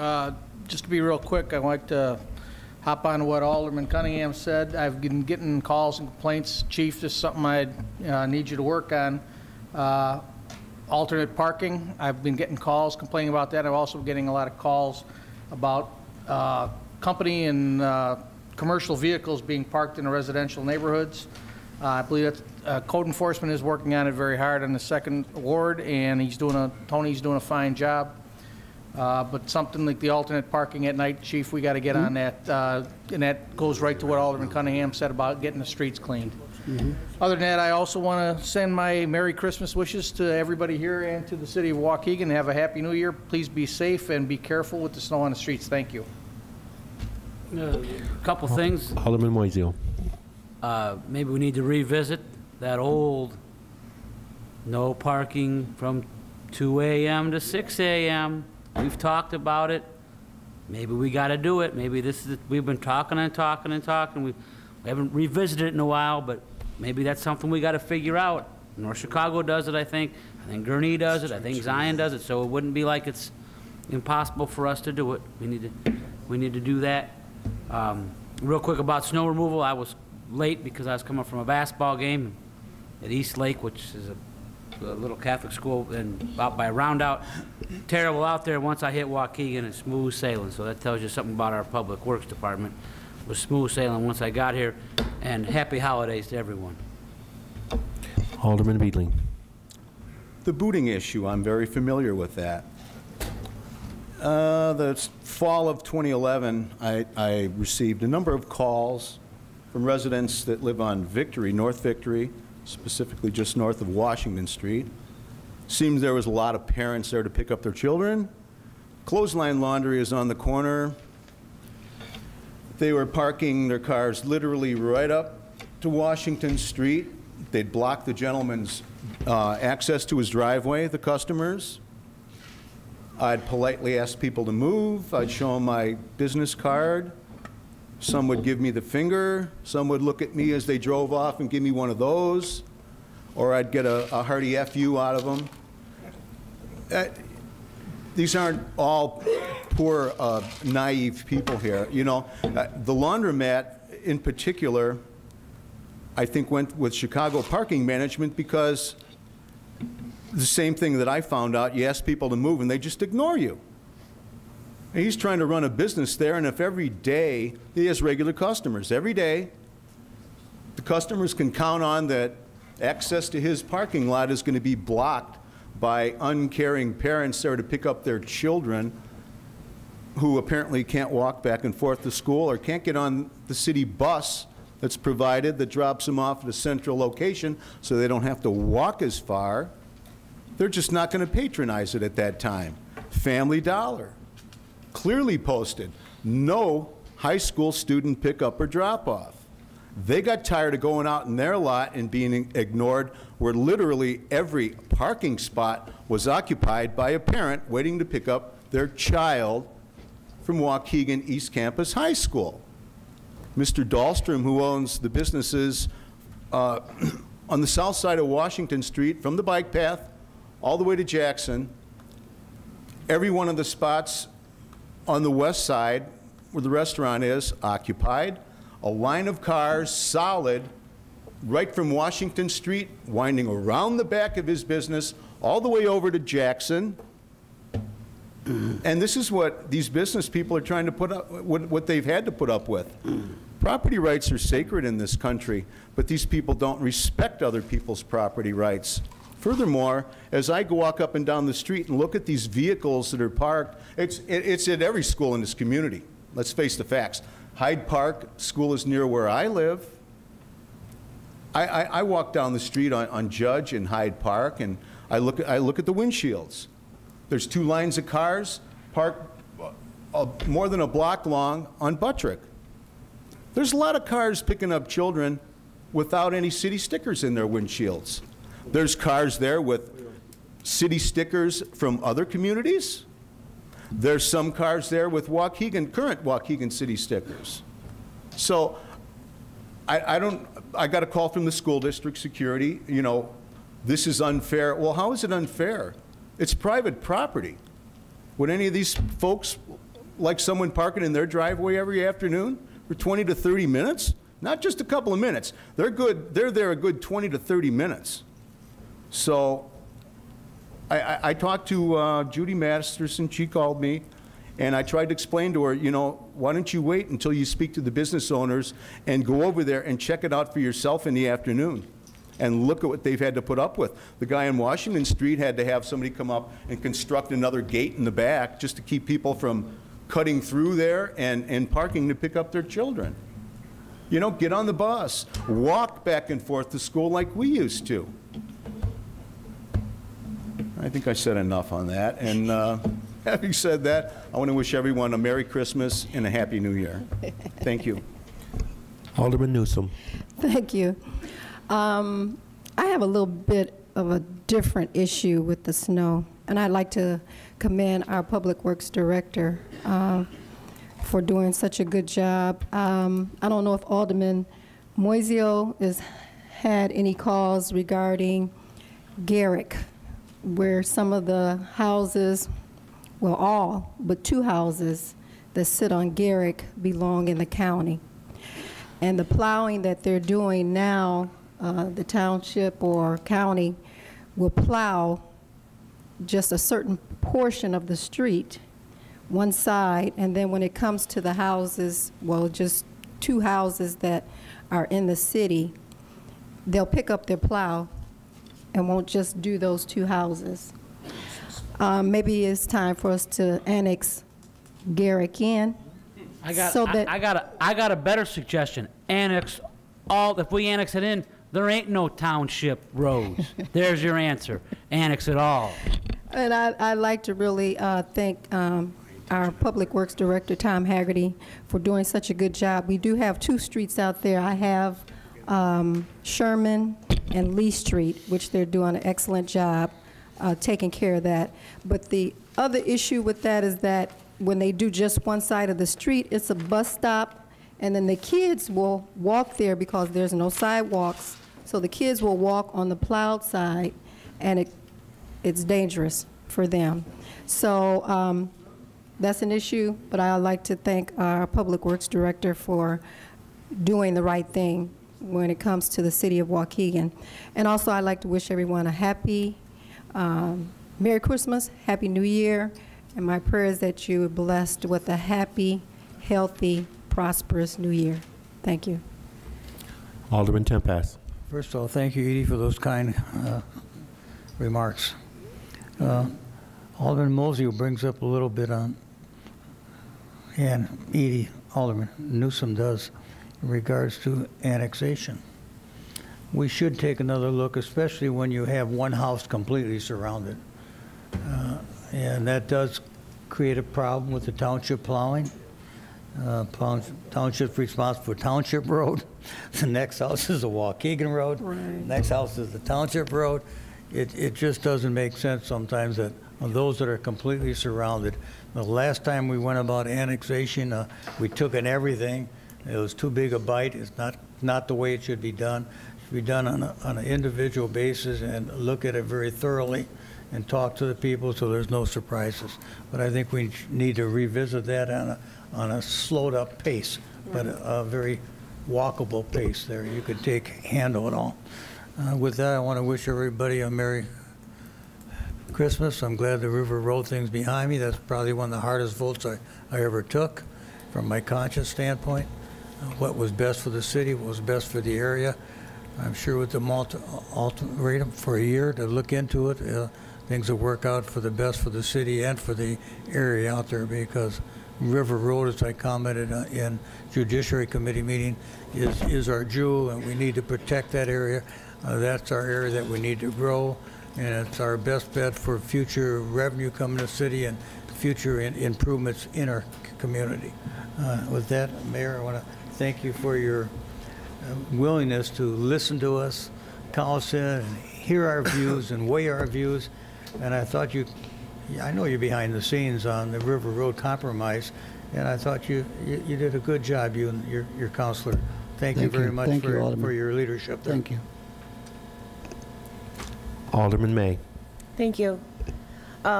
Yes, River Road. So I was the only declining or negative vote, and all I want to say is that I wish nothing but success for the project and all the best for everything that happens out there on River Road. And what you said, it was great cooperation. I really, truly wish nothing but the best for that development. I look forward to watching it happen. All the TIFs that we passed tonight, that's the culmination of a lot of hard work and dedication from many members in City Hall here. I know Noel was on top of it, and Russ Tomlin, and everyone who was involved.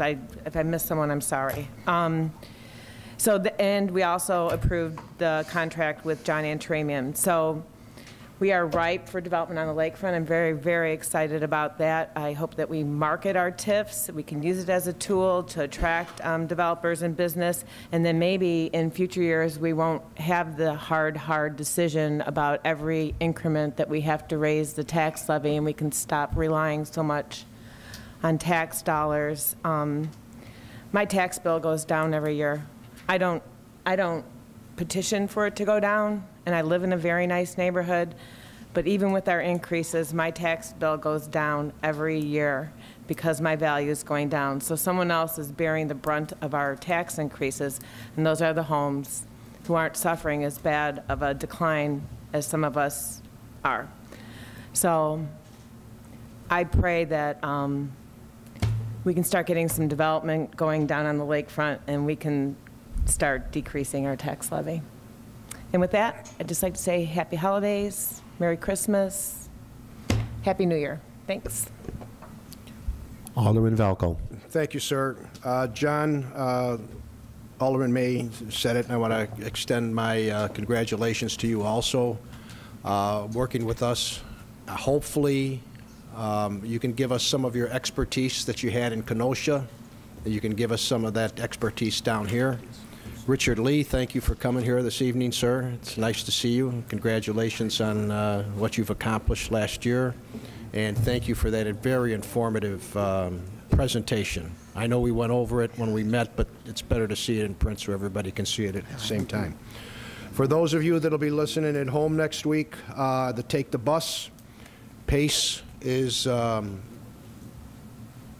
making some different routes, and they are also negating on some stops. So if you take the PACE bus, Route 572, 565, 569, 561, and 562, either ask your bus driver or go on pace.com and check out what you may or may not be missing. January 1st, beside all the other laws that are going into effect, Waukegan, about 3 or 4 years ago, did away with cell phones while you were driving. The state last year did away with texting while you were driving. Starting January 1st, nowhere in the state of Illinois can you use your handheld cell phone and drive. Okay? After January 1st, you get stopped by Waukegan, don't cry the blues, because it's in the entire state, handheld. Also, nobody's made mention of this. And Mayor, I'm sure you're probably going to be there. Polar bear plunge, January 1st. 13 years in a row. Polar bear plunge, January 1st from 10 to 11, okay? Also, happy holidays to everybody. Thank you very much. Have a nice year. Thank you. Alderman Rivera. Thank you. I'd like to thank the council up here in making a very brave decision tonight. I know it was hard for everyone. I know that. It was hard for me too as well. I mean, I took a lot of heat for this. But I think what we did tonight was we looked at it, there was compromise, you know, and everyone was very positive in their role in this. But it was a tough decision, and I understand that. But sometimes we have to make tough decisions for the betterment of the whole entire city. So I appreciate, and nobody, you know, it's not about who's won or anything. I never ever looked at it that way.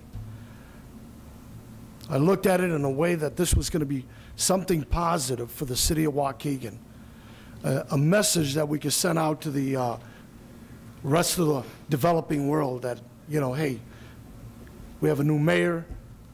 This is what we're looking for, is development into the city, to get us out of that with the perception that we've got to continuously battle. We've got to continuously battle this perception about the city of Waukegan. I don't know about you, but I've been through that since the early 70s, you know, when I worked out in Gurnee.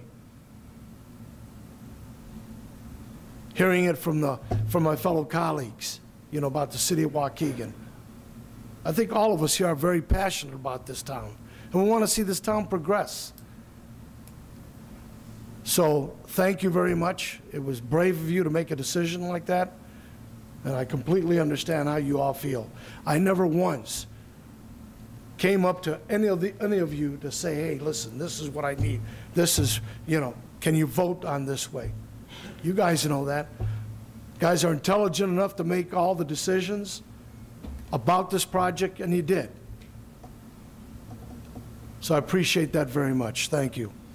The library, thank you. Richard, your staff, they're awesome.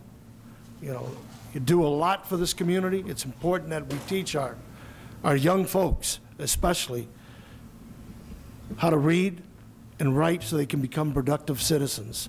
And when they become productive citizens, that in turns, they get jobs, spending, buy a home, or whatever it is. But it all starts with our children in this community. So thank you very much, and your staff is doing a tremendous job. Public Works, you know, thank you for Public Works. I know I got some calls this weekend, especially out west. But, you know, there's strategies when it comes to a snowstorm. And our people came in, you know, about 12:30. They read the weather reports. They know when the system is going to be out of here. That's when the attack came. And as far as snow removal operations. And they got the job done. Now, I know, I noticed, though, you're talking about streets, the Waukegan downtown especially. You know, for the businesses, it's very hard to plow that area, Alderman Moiseo, you know, when there's cars parked, you know, and frequenting the businesses there. So how, you know, it's kind of tough to implement some kind of a strategy when all these cars are parked there to move the snow. So, because after when the storm is done and everyone's gone, that snow, when it gets cold, it starts turning into a rock-hard ice. So, you know, there's got to be some kind of a strategy they can do, you know, for the downtown area too as well. I noticed that, you know, over the weekend. So, but anyways, I also want to wish everyone a Merry Christmas and a Happy New Year, and please be safe out there. Thank you. And I would like to make a comment, because I can. I would like to thank many people for their many kindnesses and their understanding. For the last 6 months, we have worked diligently. Those of you who haven't been part of this team for the past 6 months have no idea how much work these people have done. So I would like to personally thank the people who have made me a much better man. Noel Kisher-Lepper, Tina Smigelski, Rico Farrow, Wayne Walls, George Torres, Dave Marion, Ezell Robbins, Tom Haggerty, Russ Tomlin, Bishop Colburn, Steve Martin, Tamika Jones, my son David Motley, who's much better than I am, the aldermen of the city council, and my wife Carol, who has put up with my meanness and my madness for 6 months. She's been a real saint to put up with the things I put her through for 6 months. I've been an absentee husband trying to make this city work. And ladies and gentlemen, in all honesty, you're going to see this city grow by leaps and bounds in the not too distant future. With that being said, Merry Christmas, God bless you, and we will see you next year. Motion to adjourn by Alderman Tempest, second by Alderman Valco. All in favor? Aye. Opposed? Aye.